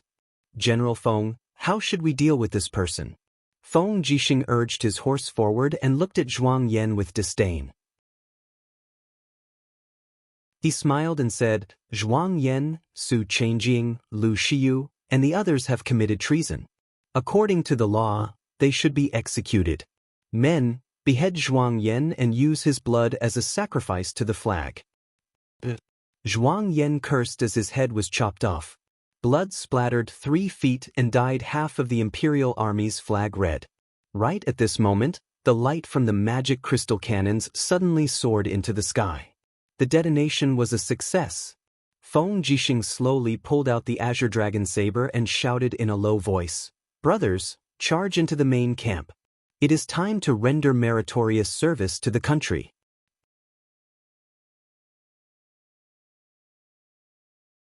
Chapter 1030. The sound of war drums and cannons mixed together. Lu Yen was startled awake from his sleep and hurriedly got up. He didn't even have time to put on his armor before he dashed out of the camp. However, he only saw flames soaring into the sky from the armory in the distance. Countless soldiers and warhorses were howling in pain within the flames. In that instant, Lu Yen felt as if his heart had been pierced by a sharp knife. His face was pale as he raised his sword and roared, What's going on? What exactly is going on? A Chiliarch ran over in a sorry state and said while trembling with fear, Commander, an explosion occurred in the warehouse. Those magic crystal cannons that Zhuang Yan donated exploded on their own, triggering a series of explosions. A total of 13 warehouses were affected by the explosions. Most of the tents along the way were also destroyed. We suffered heavy losses. Why did the magic crystal cannons explode? Lu Yen was so angry that his voice trembled. Why did they explode? The Chiliarch couldn't answer. At this moment, several figures descended from the sky. It was Fu Yun and a few dragon riders. Commander, we must make a decision quickly and stabilize the army's morale. Otherwise, the army might collapse, Fu Yun said in a low voice. Where's Bailey Yen? Where is Bailey Yen? Lu Yen was bold but not astute. At this moment, he could only think of the army's #1 strategist, Bailey Yen. In the darkness, a group of people ran over.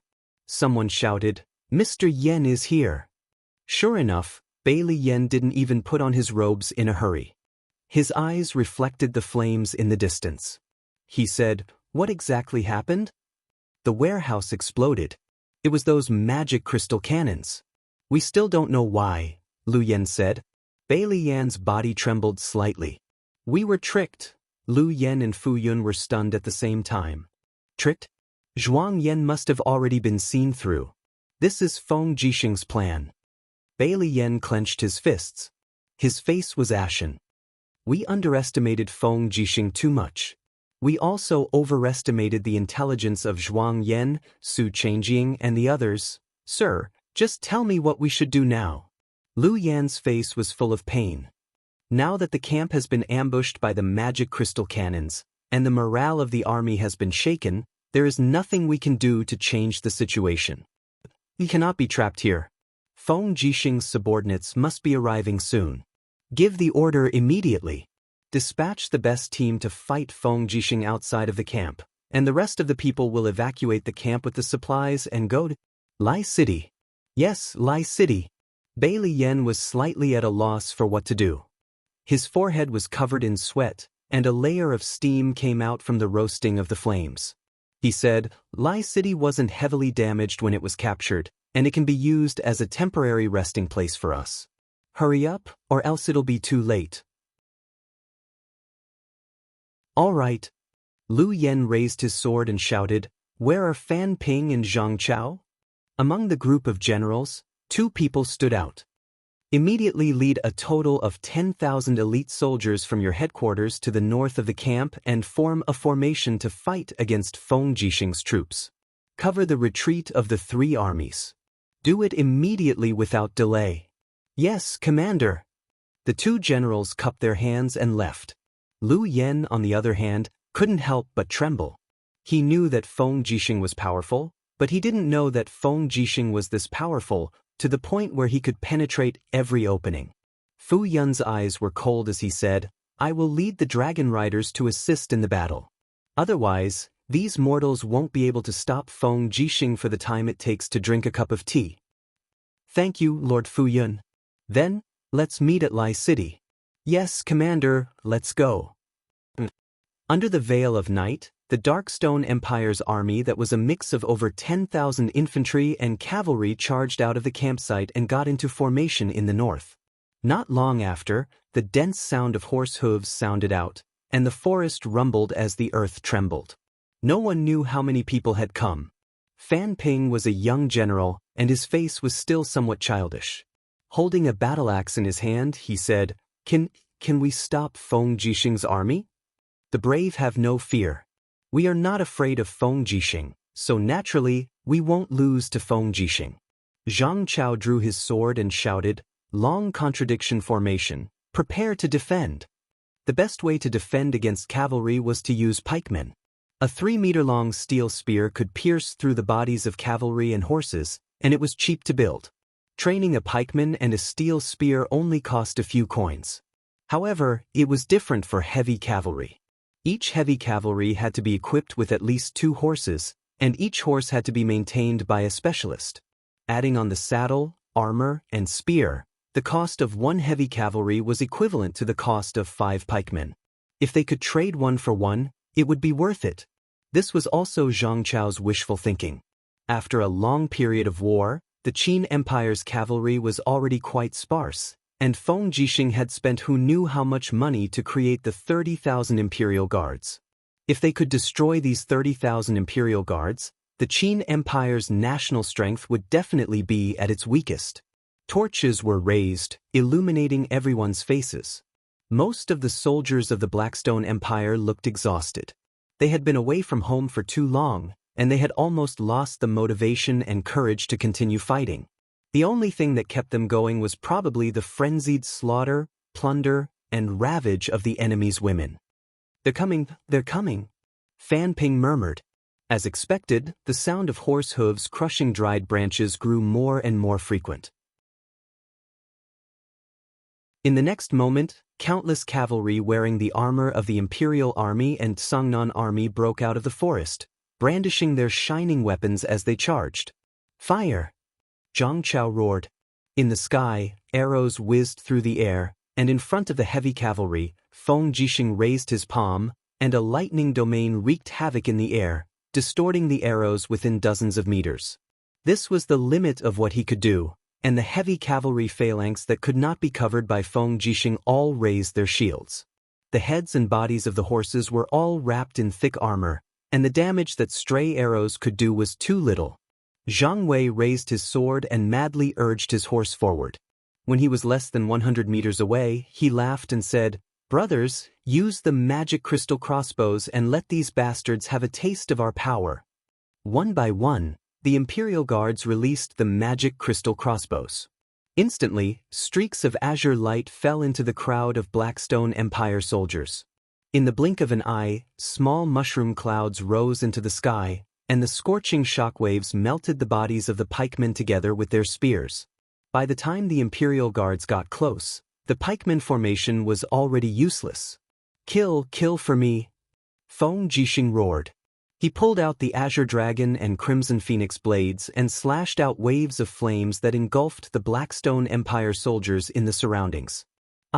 Feng Jixing's warhorse was extremely fast. Fan Ping didn't even have time to escape before he crashed into him. He hurriedly raised his battle axe and roared as he slashed at Feng Jixing.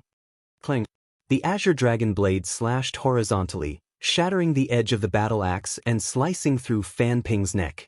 Instantly, a line of blood spread out. The young man couldn't even withstand a single blow, and in the blink of an eye, he fell from his horse and died.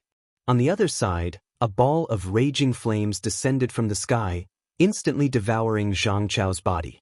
In the sky, a beautiful woman walked through the air. With every step she took, a magnificent flame lotus appeared. It was Ouyang. After not seeing her for a long time, her strength had once again increased by leaps and bounds. Fan Ping and Xianxia thought that the spears and heavy shields would be able to stop their opponents, but that was not the case. Under the unstoppable destructive power of the demonic crystal crossbow, the spear formation was easily destroyed. Su Jiantao brandished his sharp sword, constantly slashing left and right as he charged forward. However, he suddenly felt a deep chill, and he couldn't help but quickly stop his warhorse. He shouted to the people in front of him, "Zhang Wei, be careful. An expert is coming." In the sky, the figures of dragon knights appeared one after another. At the same time, the huge dragon also roared angrily as it sprayed dragon flames onto the ground. In the blink of an eye, the Imperial Guard and Songnan armies suffered heavy losses. F***CK. Feng Jixing gritted his teeth and leaped up. His two sabers slashed at the nearest dragon knight with the power of a dimensional storm. At the same time, he activated the martial god technique. Instantly, the sabers were suffused with a chilling aura, and the killing power was at least doubled. Kacha! The huge black dragon let out a mournful wail. A half-meter-long gash appeared on its neck. Feng Jixing straightened his body and swept his two sabers horizontally. A human head instantly flew into the air. However, before he could catch his breath, two dragon knights attacked him from the left and right. One of them was even a god king. In the blink of an eye, Feng Jixing was in a bitter battle. Ouyang stood in the air without moving. She stood on a huge flaming disc, and with a wave of her hand, a shocking flaming palm print blasted out, causing the dragon knights in the distance to be in a sorry state. In the night wind, a handsome and elegant figure appeared. It was Scholar Ling. His clear eyes watched the slaughter on the ground. Suddenly, the flute in his hand glowed with divine light as it swept across the ground. He said softly, "Freeze." This was a mid-grade Frost Law divine tome. It was extremely powerful. Layer after layer of frost spread out, and in the blink of an eye, nearly 1,000 people from the Blackstone Empire were frozen on the spot. They died instantly. The Imperial army passed by like they were breaking dry weeds. With just a light touch, the enemies were turned into a pile of ice fragments. On the ground, the roars of the Beeman King rose and fell. He had already turned into a blood-colored ball of light and was slaughtering everywhere. Suddenly, he rose from the ground and pierced a dragon knight's abdomen. He was extremely powerful. Clang! Amidst the scattering of sparks, Feng Jixing's twin sabers were only able to force back Fu Yun's dragon sword. Gusts of raging wind swept through the surroundings, and Fu Yun's expression was extremely unsightly. He knew that Feng Jixing was very powerful, but he didn't expect that this person had actually advanced to such a level. The saber chi contained sharp flames, wind, and lightning laws, making it impossible to defend against. "My lord, we have lost. Let's go." In the sky, a dragon knight shouted loudly. One of his arms had been chopped off, and blood was flowing non-stop. Fu Yun glared fiercely at Feng Jixing, nodded, and said, "Let's go." Feng Jixing didn't chase after them. As the commander, it was a taboo to underestimate the enemy and advance rashly. In the distance, densely packed torches attacked. They were the people from the Iha Empire, as well as Xiang Yu's troops in Xiangyang City. They had already launched a surprise attack. For a moment, the Blackstone Empire's army could only be defeated. They were badly mutilated as they fled in the direction of Lai City.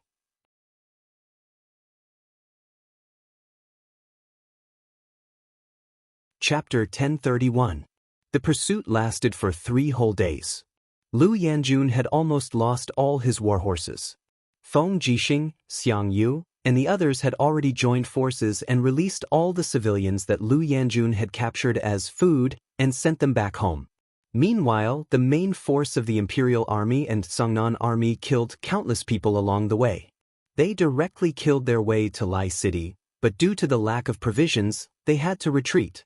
A mere Lai City could not be defended for long. Lu Yanjun's fate was already at its end. 2 days later, they returned to Xianxia City. The city was decorated with lanterns and streamers, as if the Xianxia festival had come again. The haze of death that shrouded the whole city had ended because of the great victory of Feng Jixing and Su Jiantao. The civilians naturally cheered and danced. After the battle, Lu Yanjun lost more than half of his men, while the Imperial Army and the Songnan Army lost nearly 10,000 men. As for Iha country, they attacked from the flank and were counterattacked by Lu Yanjun. They only had about 30,000 men left. As for the 30,000 soldiers of Iha country, they were now stationed outside Xianxia City. On one side, the Imperial Army and the Songnan Army surrounded and protected them. Although the governor's office of Xianxia City was not as majestic and solemn as Zetian Palace, it had a unique style. Southern-style buildings could be seen everywhere. There were groups of maids and countless attendants. At this time, the governor's office was beating drums and gongs to welcome the arrival of Feng Jixing, Su Jiantao, and other important officials of the empire. This first celebration banquet must be unique and extremely luxurious. At the banquet, Feng Jixing sat in the host seat. After all, he was acting as the marshal for Lin Muyu, so his status was naturally above everyone else. Next in order were Su Jiantao, Xianxia, Ding Shi, Ouyang Yan, Ling Shusheng, Zhang Wei, Luo Yu, and others. The commander-in-chief of Iha country, Qin Yi and Qin Huan, sat after the 20th place. The people next to them had even been reduced to kiliarchs. Qin Yi, on the other hand, looked calm as he sat there without saying a word. Qin Huan looked a little angry. He seemed to be very dissatisfied with the seating arrangement. After all, the social status in the Qin Empire was very clear. The seating arrangement meant the level of status. Obviously, Feng Jixing did not take the people of Iha countries seriously at all. Feng Jixing raised his cup, pondered for a moment, then stood up and said in a clear voice, "When Her Highness Yin, Lin General, and Princess She were in closed-door cultivation, we were guarding the empire's borders. Now that the bandits have invaded our borders, all of us have worked together to chase Lu Yen and the others to Lai City. As long as we have sufficient supplies and fodder, we will be able to sweep them away in one fell swoop. This battle will definitely be decided based on merits. Please rest assured, everyone, Feng Jixing will record down every single merit and reward them together when Her Highness Yin returns. The Empire will never mistreat those who have rendered meritorious service. Is this also considered a reward based on merit?" Someone in the 7th row said indignantly. Feng Jixing looked over and smiled. "Who are you?" The man stood up. "I am Lu Yang, the lieutenant of the Iha Kingdom's 3rd Legion. 5 days ago, I led my men and charged into the heart of Lu Yan's army. I killed more than 5,000 men and lost more than 6,000 men. May I ask Commander Feng if this is considered a great achievement?" "Yes, of course it is." Feng Jixing smiled faintly. "Someone, come and take some of General Lu Yang's credit." "Oh, I remember now.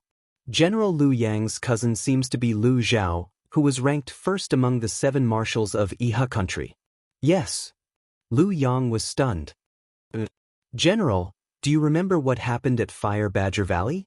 If I remember correctly, Fire Badger Valley's general also participated, right?"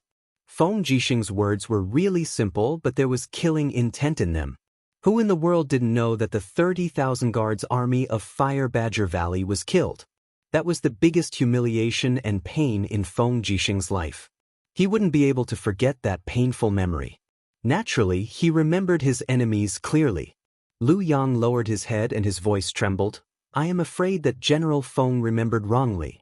I was working under the commander and didn't participate in the Fire Badger Valley massacre with brother. It is good that you didn't.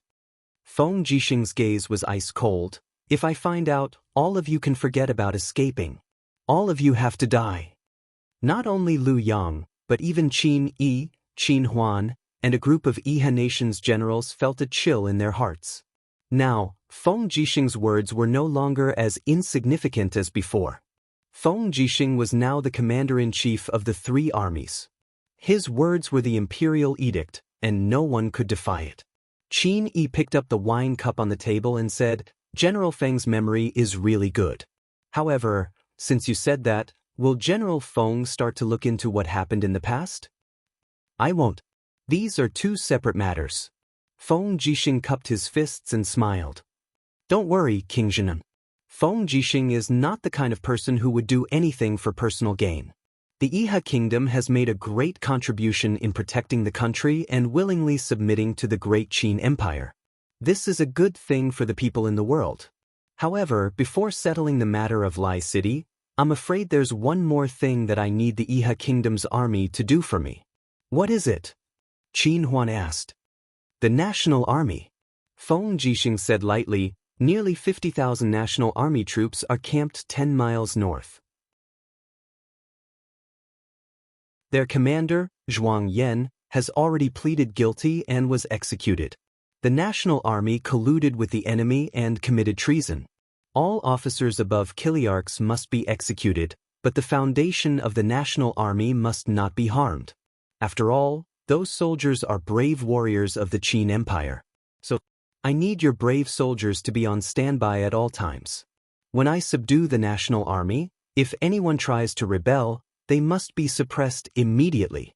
I wonder if South Protecting King is willing to carry out this task?" Qin Yi nodded, his face neither sad nor happy. "I am willing. I will listen to General Feng's instructions." Feng Jixing poured a cup of wine and said, "Come I Feng, toast all the soldiers of Yihe country. You repent in time, which is the good fortune of the Qin Empire.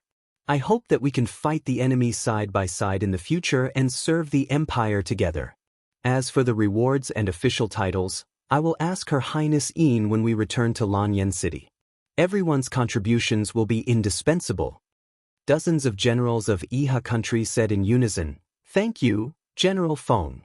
Qin Yi and his son were silent. At this point, what else could they say? They could only listen to what Feng Jixing said. However, Feng Jixing's intention of letting the Yihe country troops suppress the rebel army of the National Army was so deep that it made people tremble. This famous general of the empire seemed to have the intention of watching the dogs bite each other. Qin Yi had no choice and could only do this. In order to protect the last bloodline of Yihe country, he could only do this. He could only hope that Feng Jixing was a benevolent general and would not be ruthless. Thinking of this, Qin Yi inadvertently glanced at Qin Huan beside him and saw that there was gratitude on his face. It seemed that the province according to merit that Feng Jixing said had already affected him. "Ha!" Qin Yi smiled silently. This was also good. Perhaps. 4 days later, the army from the north of the ridge arrived 10 miles away. All 200,000 people of the National Army were stationed in the plains and valleys. On the side were 50,000 people of the Imperial Army and tens of thousands of people of the Zhongnan Army. On the 2nd of May, under Feng Jixing's order, 2,000 notices about the death of the National Army's commander, Zhuang Yan, were sent to all the camps of the National Army. Almost every centurion camp received a notice and every soldier of the National Army knew about this news. In the notice, Feng Jixing ordered all centurions and kiliarchs of the National Army to bring their men to the Imperial Army's camp within 3 days to disarm and accept reorganization and arrangement. Otherwise, they would be charged with treason.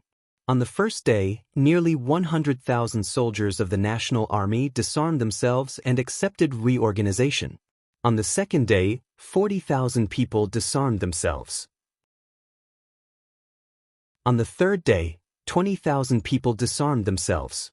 However, there were still 40,000 soldiers who refused to disarm. They were the subordinates of Su Changjing and Lu Xiu.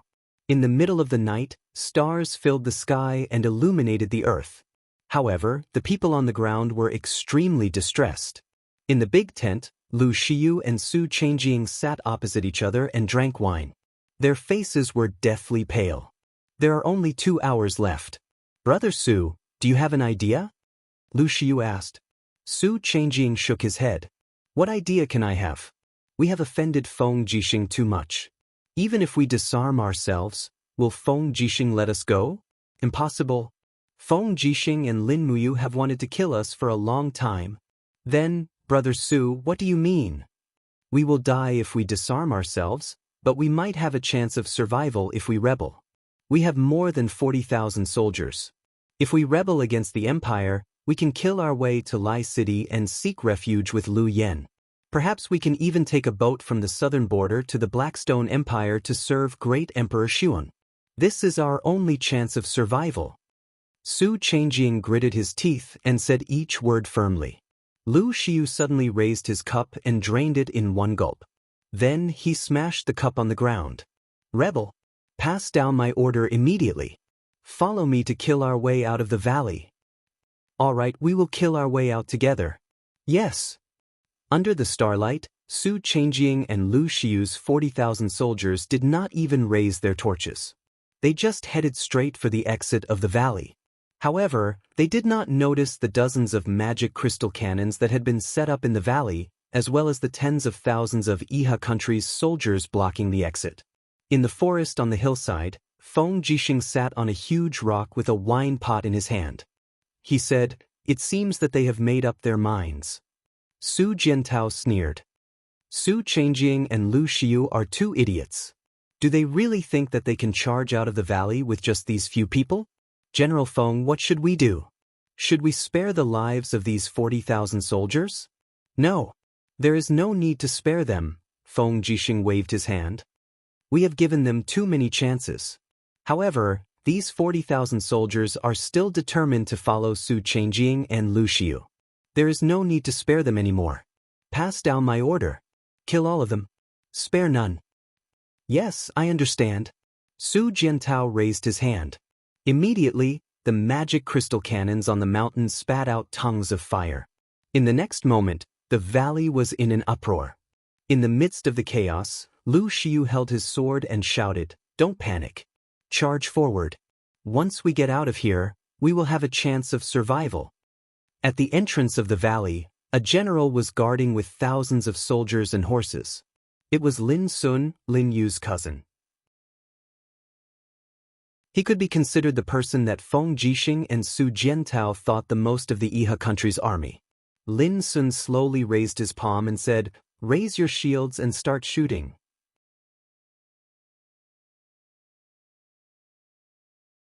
Chapter 1032. Ambush. Ambush. In the valley, the generals of the rebel army were pale.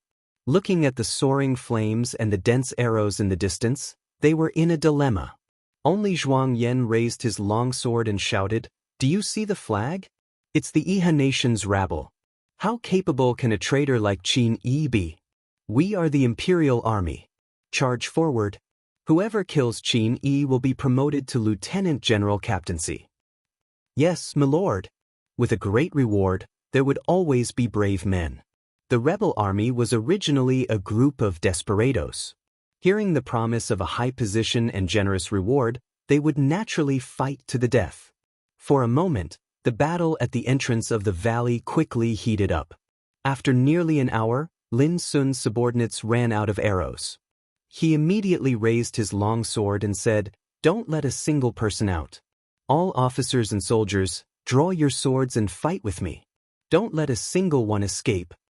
Under the moonlight, the 2 armies fought fiercely, and blood flowed like a river.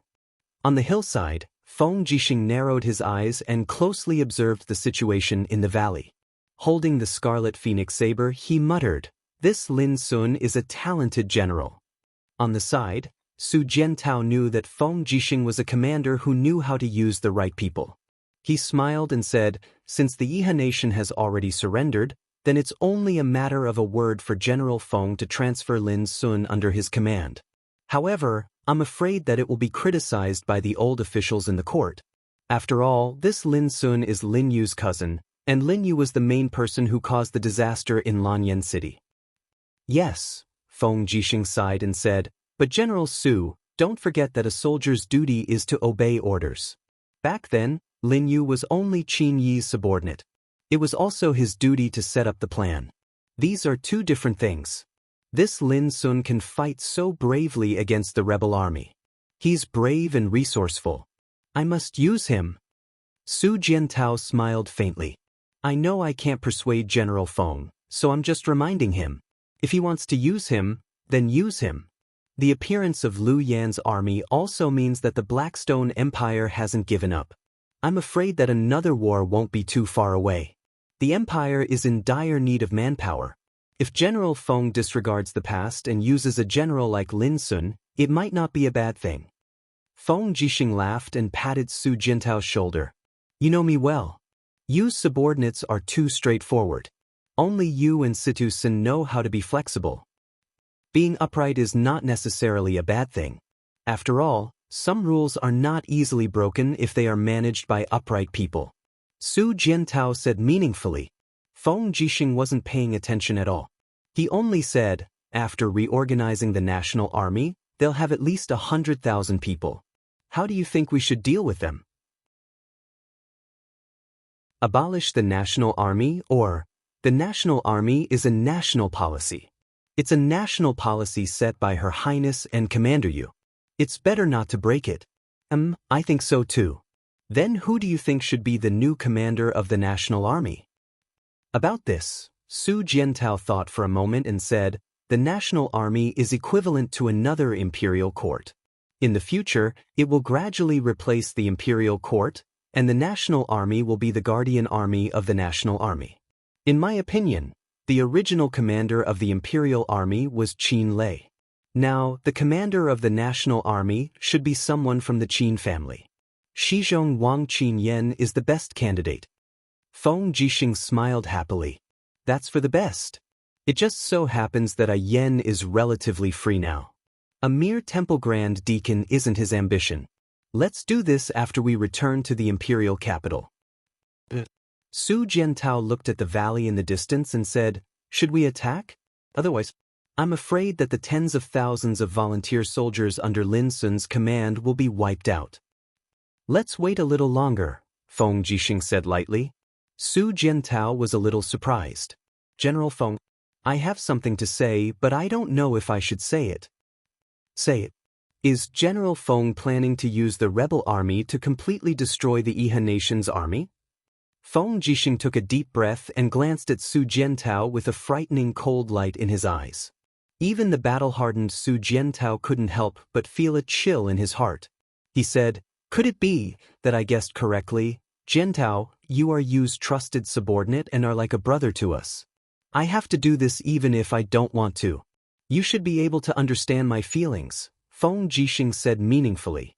Su Jiantao nodded. I understand. The Iha nation's army is, after all, a rebel army, and Qin Yi is the one who killed the late emperor, Qin Jin. Their crimes are monstrous, so how can the empire tolerate them? The empire can't use Qin Yi, Qin Huan, and the others anymore.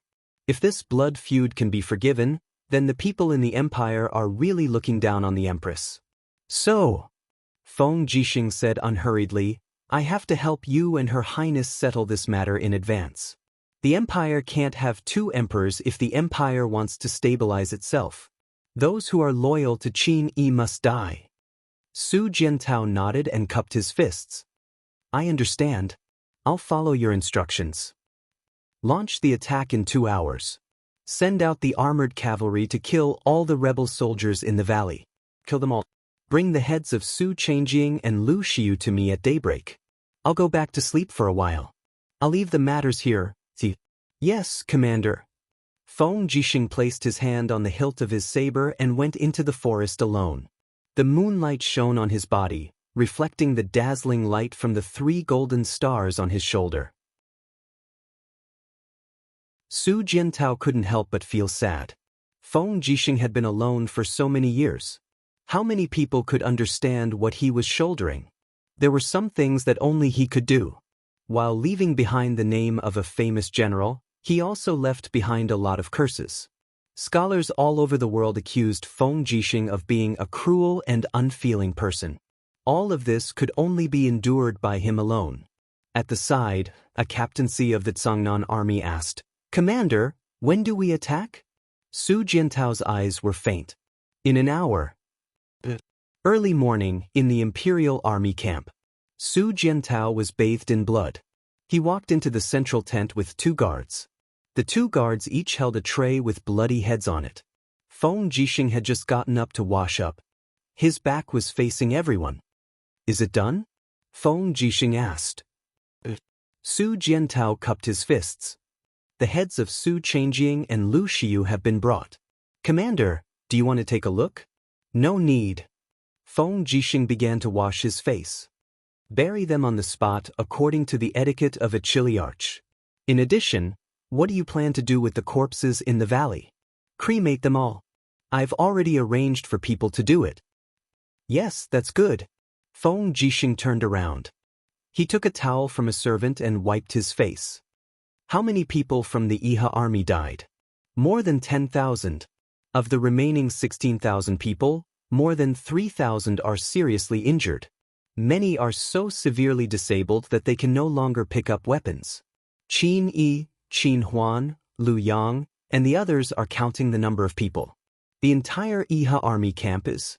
At this point, Su Jiantao suddenly fell silent. "How are they?" Feng Jixing asked. "They're all crying and screaming. Many of them have some rebellious thoughts. It's normal to have rebellious thoughts. They were originally rebels, so it's not surprising." The corner of Feng Jixing's mouth curled up. "But a mere 16,000 people can't make much of a difference. Pass down my order. Arrange for these 16,000 people from the Iha army to be in charge of logistics. Ding Shi will be in charge of them. In addition, call Lin Sun here." "Yes."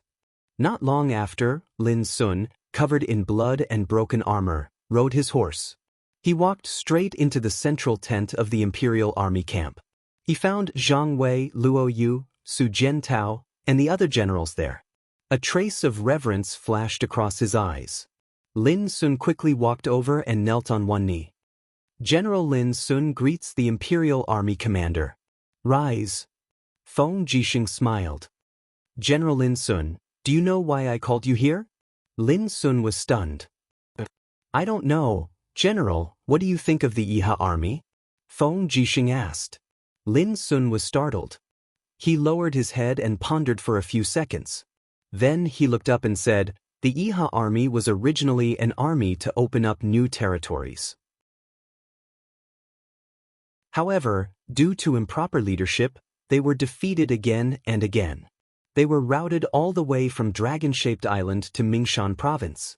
Their original 500,000 people were reduced to 10,000 today. This subordinate thinks that the Iha army is brave, but not good at using it." "Well said. What do you think of the Empire's army? For example, the Imperial Army, the Dragon's Courage Legion, and so on." Lin Sun's eyes lit up. "The Empire's army is brave and loyal.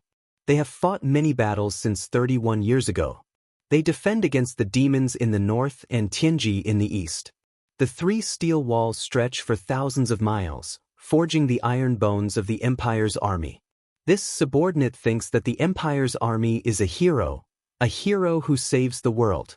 Then, are you willing to join the Empire's army?" Feng Jixing asked with a smile. Lin Sun was surprised.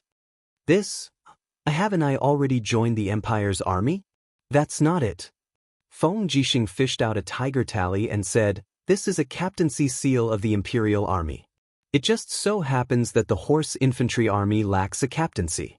Are you willing to lend me a hand?" Lin Sun trembled all over. Just say it. Are you willing or not?" "But this subordinate is just a—" "Say it. Are you willing or not?" Feng Jixing's voice became more serious. Lin Sun knelt down again and cupped his hands. "This subordinate is willing. As long as commander gives the order, this subordinate is willing to go through water and tread on fire. Get up. From now on, you are a member of the Imperial Army." "Thank you, Commander." When Lin Sun stood up, Su Jiantao said with a smile, Congratulations to General Feng for recruiting another general. Same to you. We are all working for the Empire. Obviously, Feng Jixing was also in a good mood. After arranging for Lin Sun to join the army, he said, "How is the preparation of the rations? It will be ready in 3 days. No more waiting. Surround and attack Lai City with 100,000 soldiers. We must take Lai City within 10 days and kill Lu Yan's army." "Yes, Commander." 3 days later, the mighty army of 100,000 set out from Xianxia City and headed straight for Lai City.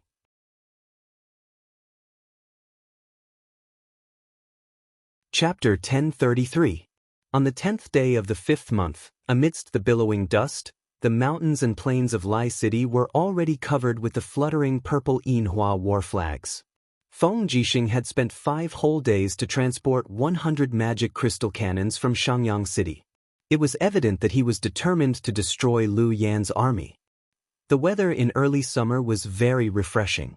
The faint mist turned into dew and sprinkled on the city, causing everyone's armor to be wet.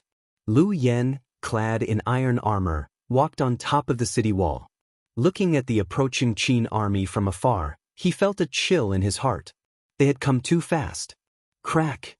Amidst the lightning, Fu Yun broke through the void and arrived. He cupped his fists slowly and said, "Greetings, Commander." "Lord Fu Yun, you don't have to be so courteous." Lu Yan's voice even trembled a little. "Lord, you saw it too, right? I went to investigate the enemy's situation just now. How many have come?"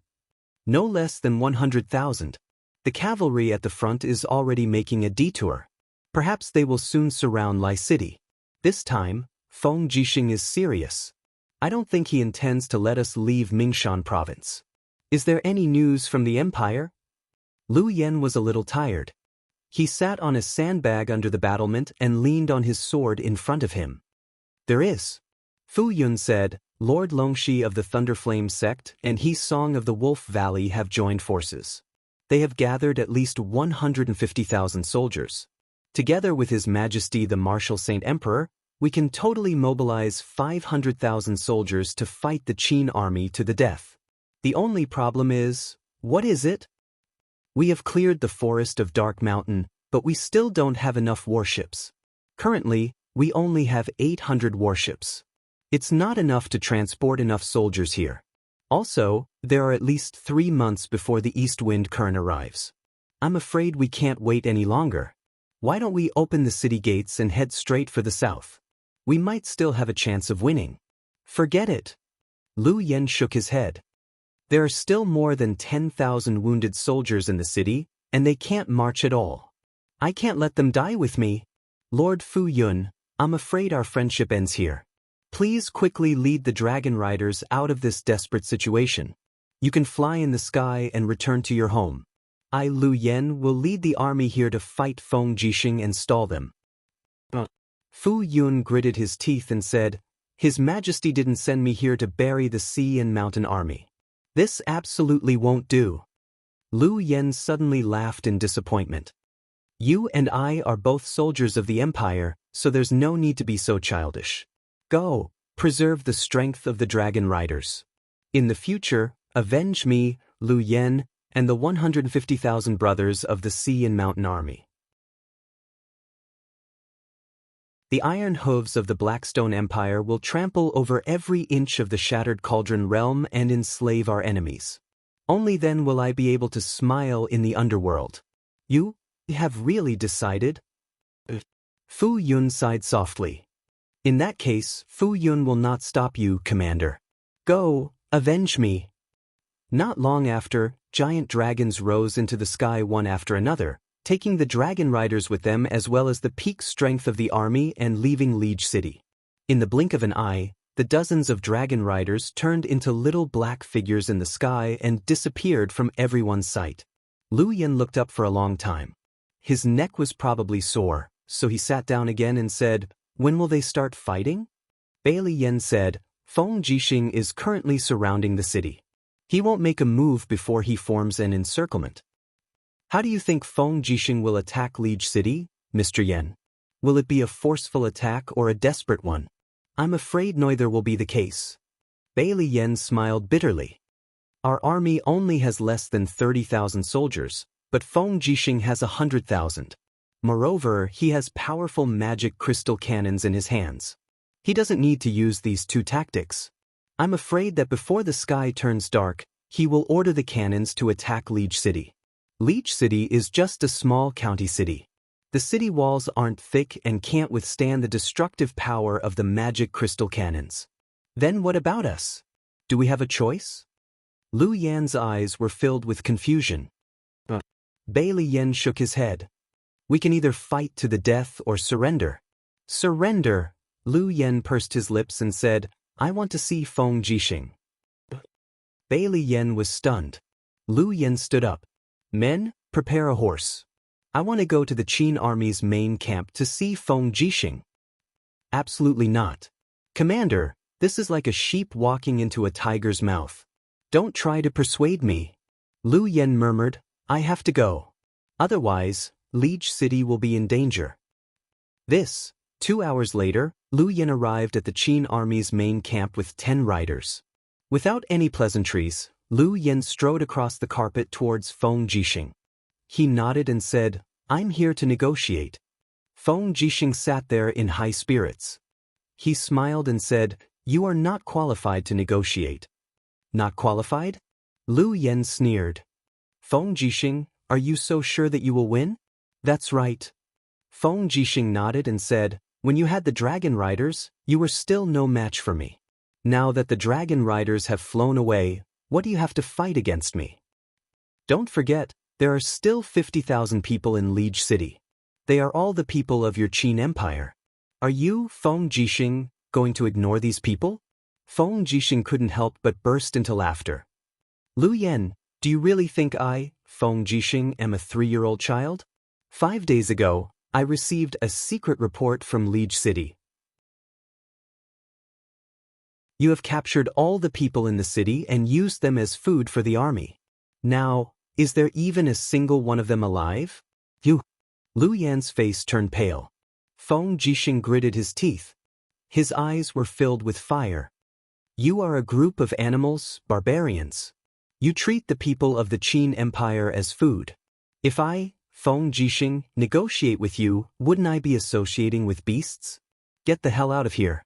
In 2 hours we will officially start the war. We will use the military method to decide the winner. Don't make me look down on you. Lu Yan, get the hell out of here. Lu Yan's body trembled. He slowly turned around, almost losing his balance. 2 of his subordinates hurriedly supported him. Otherwise, this commander of the Haiyan Shan army would have a hard time even walking. At dusk, the magicite cannons outside the city began to spit out deadly tongues of fire. Waves of magicite shockwaves pulverized the walls of Liege City. This city had long since become a dead city. The majority of the commoners had already fled, while the rest had been killed and used as rations. To the Qin Empire, this city was a humiliation that had to be erased. Thus, Feng Jixing was doing exactly that. The bombardment continued from dusk until deep into the night, and it lasted for an entire 6 hours. Under Feng Jixing's orders, almost 18,000 heavy demonic crystal cannons from the artillery battalion poured down onto the city, and the tiny city was practically razed to the ground. The Darkstone Empire's army within the city was naturally blasted into pieces, and even Lu Yan died under the bombardment. At daybreak, the Imperial army entered to collect the corpses. However, they couldn't find a single complete corpse. Instead, they found some enemy soldiers hiding in the cellars of the city. They were all shot to death. This was how war was, and Feng Jixing had been through hundreds of battles. He had long since tempered himself to the point where he was impervious to fire and water. Benevolence was simply too distant for him. The next day, a monument was erected at the ruins of Liege City to commemorate the dead people of the Qin Empire. Feng Jixing left 20,000 soldiers for Xianxia to reorganize and use to guard the southern border. 5 days later, Feng Jixing led the army back to Lanyan City. 1 month and 6 days in the Shattered Cauldron realm was equivalent to a year in the 64 domains. In the blink of an eye, a year had passed. Lin Muyu, Qin Yin, Tang Xiaoxi, and the others' cultivation had improved greatly. They had spent most of their time in the cave of gods and demons, so they had gotten used to the temperature there. Lin Muyu had already advanced to the 79th Grotto Heaven stage, while Qin Yin and Tang Xiaoxi had reached the 77th and 74th Grotto Heaven stage respectively. The one who had improved the most was Shi Yan. Her strength had already recovered to the 62nd God Emperor standard. Although it was still far from the 99th Grotto Heaven stage, she had already recovered at least 30% of her strength. Ordinary God Emperors wouldn't be able to do anything to her. At night, the sky of the 64 domains was as bright as a mirror. On a hill, Lin Muyu was lying on her back, allowing the starlight to seep into her body. She closed her eyes and said with a relaxed expression, "How long have we been in the prehistoric mystic realm?" "Almost 2 years, Qin Yin said. "Time really flies." In the blink of an eye, 2 years have passed. Lin Muyu opened her eyes and hugged Qin Yin. "Xiao Yin, do you miss home?" "Yes, but my family is gone." On the other side, Tang Xiaoxi said, "Don't be so sad. Let's talk about Mu's cultivation. You have been stuck in the 79th Grotto Heaven stage for 3 months. Why don't you look anxious?" Lin Muyu couldn't help but laugh. "What's the use of being anxious about this? I finally understand what Grandpa Chu Chu said back then. The higher the cultivation, the more important the state of mind is. If I can't break through and prove my Tao, even if I step into the 80th Grotto Heaven, I'll only be a mediocre god, just like Wu Feng and Dong Fang Yen." As she spoke, Lin Muyu suddenly narrowed her eyes. "Someone is coming. It's Feng Zhanlin." As expected, a gust of wind condensed in the air, and Feng Zhanlin's figure appeared. He smiled awkwardly. "I'm really sorry to disturb Lin General's quiet cultivation here." Lin Muyu remained calm. "I'm not cultivating. I'm just flirting with girls here. If you have something to say it quickly." Qin Yin and Tang Xiaoxi blushed, but they couldn't do anything to this guy. Feng Zhanlin said, "All right then. Reporting to Lin General, a few hours ago, the sacred relic was ambushed. The celestial dragon was injured, and 2 of our divine kings were also seriously injured. The treasure in the sacred relic, star chess, was stolen." Lin Muyu suddenly jumped up from the grass. "Who is so daring to behave atrociously in our territory? They are all masked, but judging from their aura, they should be from the Starfall domain. Even Xianxia is here. The Starfall domain finally came to us." Lin Muyu shook her arm, and rays of light bloomed. "I haven't fought for a long time, and my hands are itching. Domain Lord Feng, go back and prepare. We will return to Dragon City in 3 days. We will discuss this first." "Yes."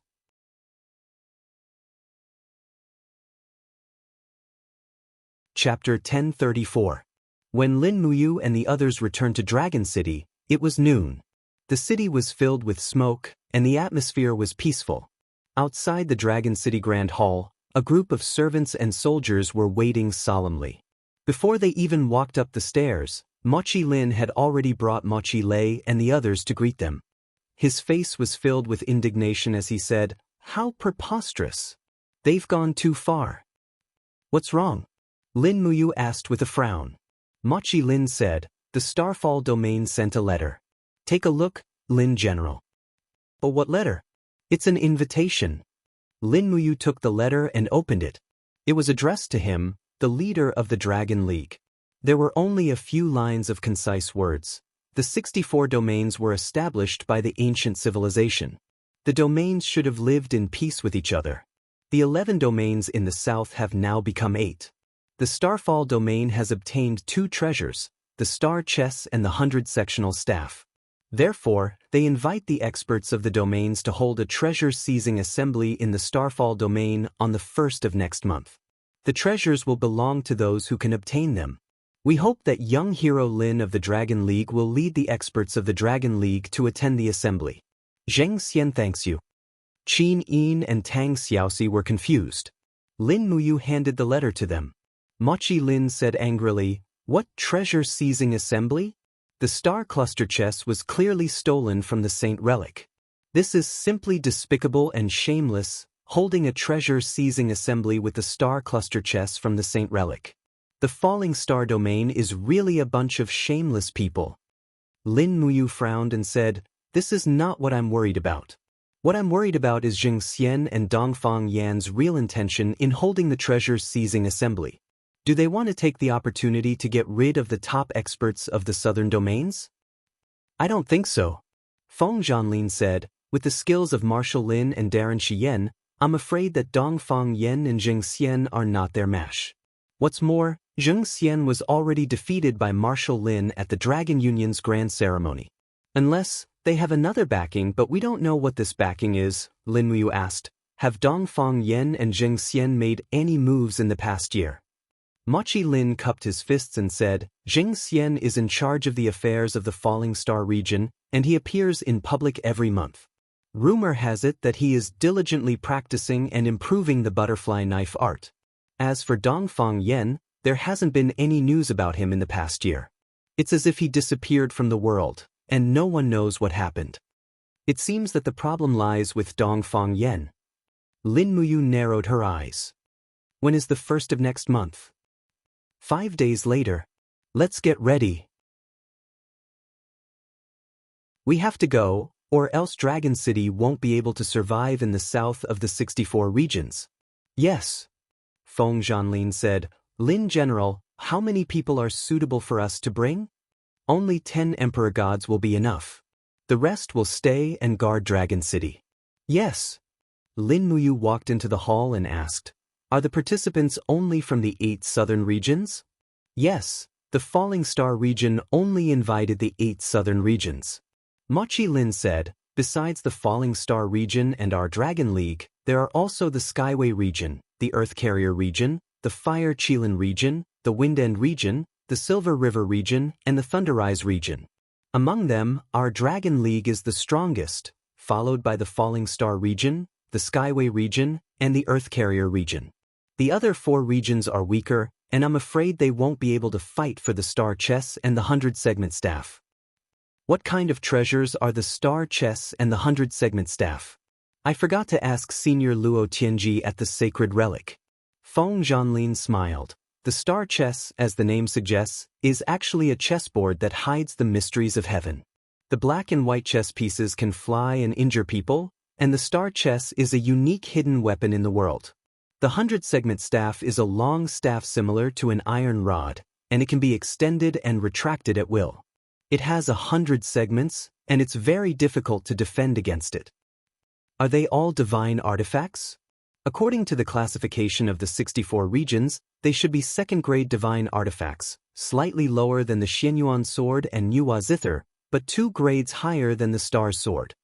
The Star's sword was a substandard divine artifact. It seemed that there was a 3rd-grade divine artifact among the 64 regions." Lin Muyu had a bad premonition and said, "This trip to the Falling Star region is no small matter. We must select our strongest Emperor Gods. Besides, no matter what the Falling Star region's intentions are, the Star Chess is a treasure of the Sacred Relic, and I must take it back." "Yes, I understand. We won't go out for the next few days. Cultivate well, and we will set off the day after tomorrow. We will arrive at the Falling Star region in 5 days. Lin General, can we walk there?" "Yes, don't fly. It's too conspicuous. Be careful." "Yes." At night, in the Imperial Garden of Dragon City, it was very quiet in the autumn. The cool night breeze blew, bringing with it a faint fragrance of the wilderness, which made people feel relaxed and happy.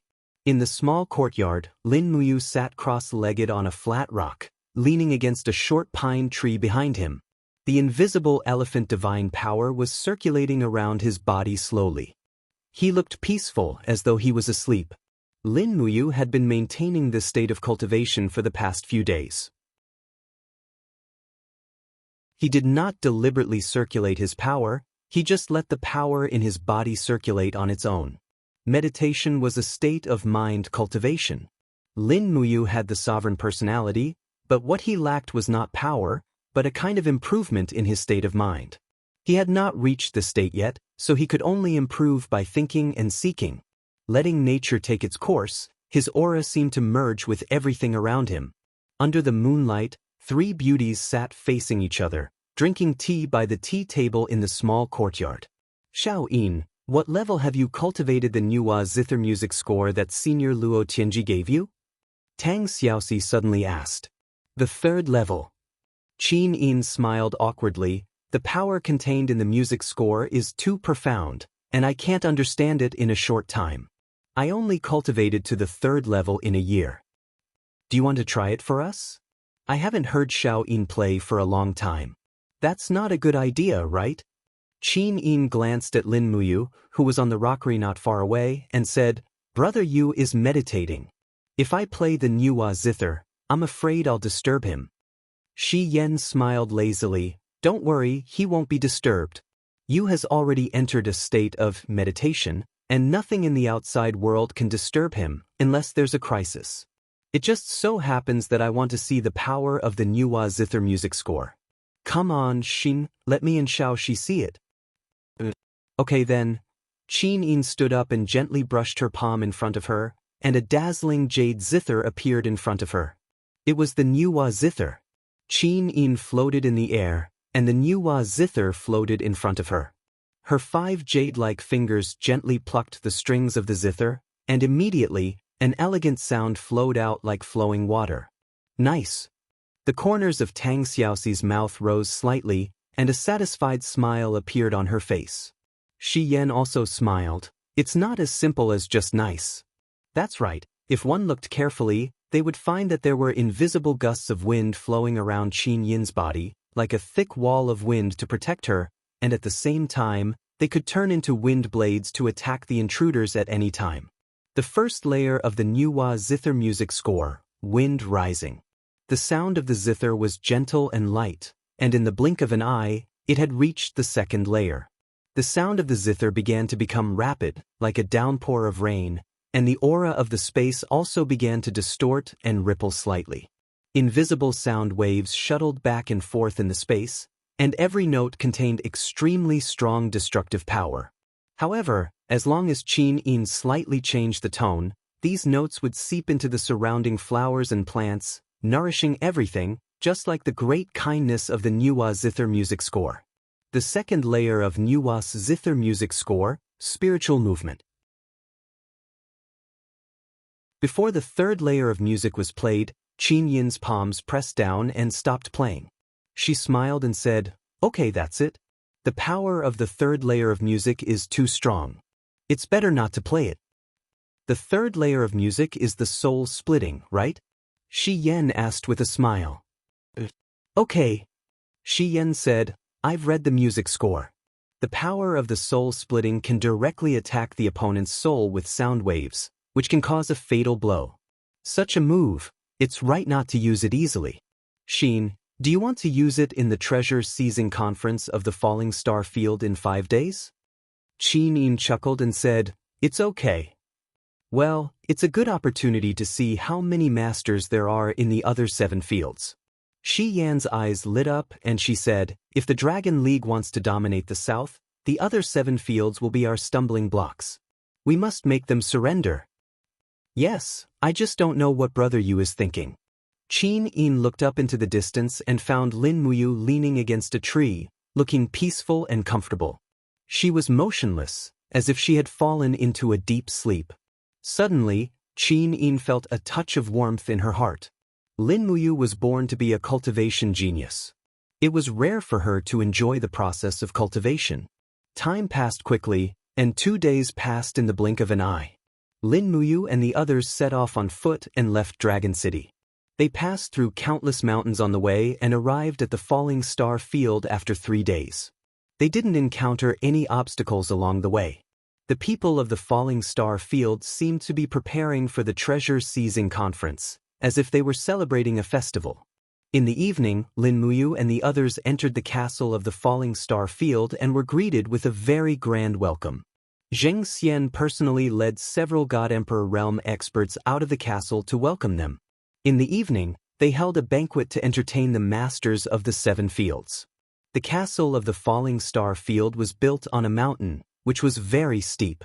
The people of the Dragon League were arranged to rest in a row of buildings halfway up the mountain. In the wild, the stars were shining brightly. Lin Muyu couldn't sleep, so she strolled along the wooden corridor hanging on the mountain wall. Looking down, there was a huge square about a kilometer away, and above it was a high platform, like an altar. Rustle. Footsteps came from behind. It was a familiar aura. Lin Muyu smiled. Xiao Yin, you can't sleep either? Well, yes. Qin Yin was wearing a light red tight dress, like a girl next door. She smiled and said, It's not that I can't sleep, but I was woken up by your footsteps.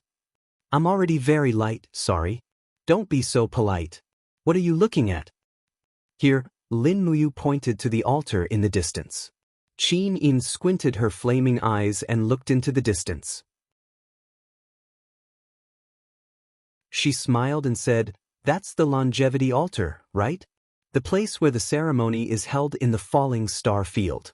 Tomorrow, we will also fight for the star chess and the 100-segment staff there.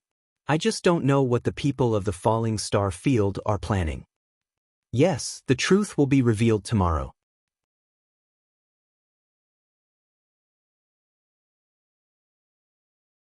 Chapter 1035. Lin Muyu slowly let out a sigh of relief. Her breathing was long, and her spiritual energy seemed to have merged with the surrounding mountains and rivers. She could feel the pulse of spiritual energy between heaven and earth.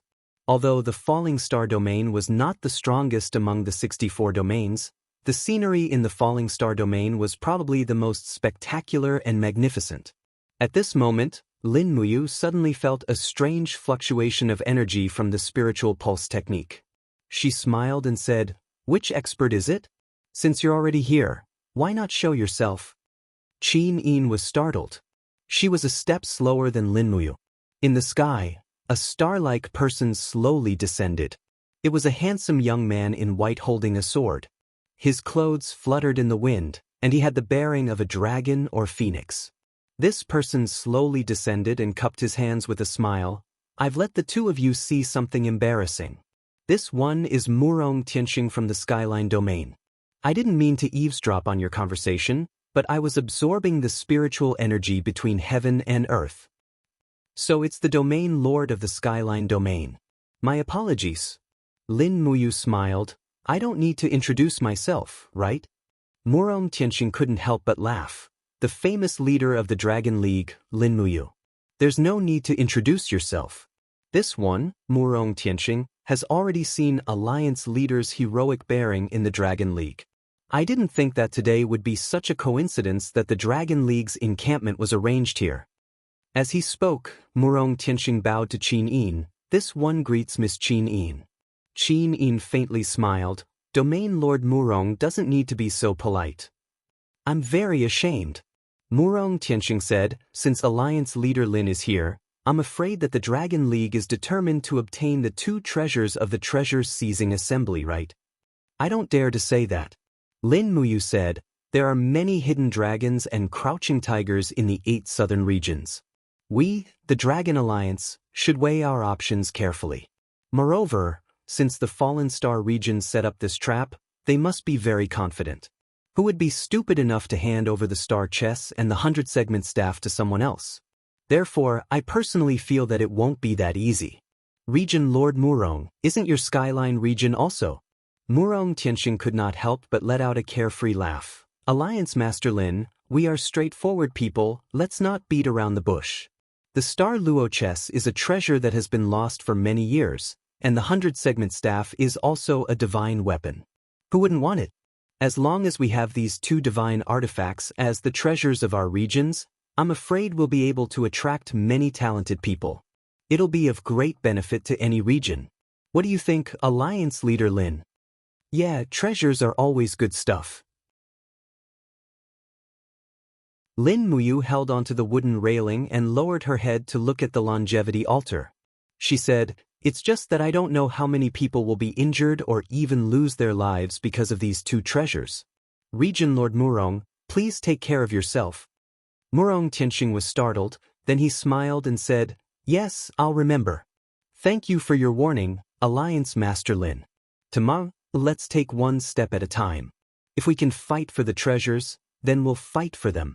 If we can't, then we'll just give up. Yeah, Murong Tianxing looked deeply at Qin Yin and said, "Then, take your time, I won't disturb you anymore. Go ahead." In the blink of an eye, Murong Tianxing turned into a ray of light and flew towards the heavenly cauldron. He needed to absorb more light from the sun and moon to cultivate his strength. He was the youngest region lord in the 64 regions, and also the youngest god-emperor expert who was close to the perfection realm. He was indeed extraordinary. The next day, before the sky had even brightened, the sound of gongs and drums could be heard. There were even servants in the corridor shouting at the top of their lungs, "It's time for breakfast! It's time for breakfast!" Lin Muyu rubbed his eyes and sat up from the bed. Suddenly, a bloody scene flashed through his mind. He couldn't help but be startled. It was his premonition ability. Nothing good would happen today. After washing up, Qin Yin, Tang Xiaoxi, and Xian also arrived. Soon after, Feng Zhan Lin, Mochi Lin, Fu Zhu, and the others also arrived. 2 servants raised the Dragon League's flag and led everyone to the dining area. Breakfast was very simple. Some food similar to sweet potatoes, steamed buns, and mushroom soup. It was delicious, healthy, and non-toxic. After breakfast, everyone was led to the longevity altar by the meteor falling domain's servants. This place was going to be charred today. The longevity altar was a towering octagonal altar. Moreover, it was not made of stone, but rather a transparent and resplendent altar. The people of the Dragon League were arranged to the southern side of the longevity altar, closer to the host's house. This was probably to show the status of the Dragon League in the 8 southern regions. Feng Zhan Lin said in a low voice, "Do you see, Lin General? The high platform of the longevity altar is made of divine essences. These divine essences are very rare and precious, and they are indestructible. Apart from first-rate divine artifacts, nothing else can break them. A divine essence the size of a shield is priceless, but the meteor falling domain actually used divine essences to build a high platform. It's too extravagant. After so many years, no one has come to steal the divine essences? There have been, but the meteor falling domain and the raging fire domain are on good terms. With these 2 domains united, who in the 11 southern regions would dare to steal the divine essences? As for the heaven-devouring domain and the others in the central region, they don't care for the divine essences. They would never ruin the prestige and reputation they have established in the 64 regions for a mere divine essences. Lin Muyu nodded and didn't continue to ask questions. She just accompanied Qin Yin and Tang Xiaoxi, chatting from time to time. When the experts of the 7 regions had taken their seats, the meteor falling domain's domain lord, Xianxia, strapped his lancet to his waist and stood up with a smile. He cupped his fists and said, "First of all, thank you all for coming to the meteor falling domain. This treasure-seizing assembly is not only for exchanging pointers, but also for harmonizing the relationship between the 8 southern regions. The 64 regions have been in constant war, and this state of affairs should indeed change." As he said this, Xianxia shouted, "Guards, please bring out the treasures." A few servants and guards came out with treasures. There was a small and exquisite chessboard and a scepter shaped like a withered pine tree. It glowed faintly and was very beautiful. Xianxia's face was full of pride. The 100 sectional staff was originally a treasure of my starfall domain, and the star-scattered chess is a treasure that I obtained recently. This time, I'll take out these 2 treasures and share the prosperity with the other 7 domains in the south and reward them together. Guards, read the rules of the treasure-seizing assembly. Yes. A divine king realm expert walked forward with a scroll in his hand and said loudly, "The first rule of the treasure-seizing assembly, all challengers must sign a life and death contract. Weapons have no eyes, and if they die, it has nothing to do with others. The second rule, all challengers must use their own treasures as collateral. If they fail, the treasures will belong to the winner. The third rule, the battle will end before sunset, and the winner will get all the treasures, including the star-scattered chess and the scepter." The crowd was in an uproar. Everyone knew that they were here for the treasures, but they did not expect that they would have to give up their treasures. Suddenly, a man with chest hair said, "This is a big joke. Why do we need to give up our treasures for the treasure-seizing assembly? What kind of *T rule did you set in the meteor-falling domain? The Divine King Realm expert immediately explained with a smile, Sir, you may not know this, but this rule is to prevent people from fighting one after another. If that happens, the winner on the stage will be exhausted to death. Only by giving up their best treasures can they be qualified to challenge. Moreover, the treasures will be more abundant, and it will stimulate the desire to seize the treasures. The burly man was rendered speechless by his words. Xianxia smiled faintly and said, Shui Fei, you go first. Yes. A Hierarch Realm expert landed on the stage and cupped his fists at the experts from the 7 regions. I'm Shui Fei, I will go first. Anyone can challenge me. The crowd was silent. Lin Muyu frowned. She had already cursed all 18 generations of Xianxia's ancestors in her heart. This shameless bastard actually sent a Hierarch Realm expert to his death. He was really trying to catch a whale with an earthworm. The competition would end at night. Whoever went up now would lose. No one was stupid. The experts from the 7 major domains were all silent. They looked at each other, but no one stepped onto the stage. Cough, cough. An expert from the earth-bearing domain said, Domain Lord Murong, you are the strongest rising star in recent years. You should be the one to take first place. Murong Tianxing cupped his fists and smiled politely. I am not talented, I will watch first. Feng Zhanlin crossed his arms and smiled. Only an idiot would go up now. Lin Muyu nodded in agreement. Qin Yin and Tang Xiaoxi, on the other hand, widened their beautiful eyes as they looked at everyone around them. It was all thanks to Qin Yin's improvement in cultivation that she was able to better control the Eyes of Blazing Dawn. If it was in the past, the domain of the Eyes of Blazing Dawn would have swept through the entire longevity altar, and this place would have exploded. Fuzhu smiled faintly. Looks like the meteorite domain is going for wool and came home shorn. It's really interesting to play such a trick. Let's see how this idiot Xianxia will embarrass himself in front of the 7 regions. Lin Muyu glanced at him. I don't think so. Who knows, there might really be an idiot who would challenge it now. Why, master? For the sense of existence. Sure enough, before Lin Muyu's voice faded, a burly man flew up the stage with a spear in his hand. He cupped his fists and said, I am Qiu Lang from the Wind's End Domain. I offer my star-piercing spear as a pledge. Please enlighten me. Wait a moment. Xianxia gestured with his eyes, and a guard walked forward with a tray. There was a life-and-death contract on it. Qiu Lang did not even look at it and pressed his fingerprint on it. He grinned and said, Can we start now? Shui Fei nodded. Qiu Lang roared. His spear turned into streaks of light and pierced forward. He was a god king, so it was normal for him to look down on Shui Fei. In less than 10 moves, Shui Fei could no longer hold on. Swish. Qiu Lang's spear went straight for Shui Fei's chest. Have mercy! Xianxia hurriedly shouted. But it was too late. The spear pierced through Shui Fei's heart. Qiu Lang turned his wrist and pulled out the spear, but Shui Fei had already fallen off the stage, dead. The domain lords of the 7 major territories fell silent once more. This was not a good start. Not far away, Xianxia's expression was very ugly. Qiu Lang was not giving him any face. You're tuning in to the Wandering Hero YouTube channel. Don't forget to subscribe and join us on this journey to catch the most captivating stories.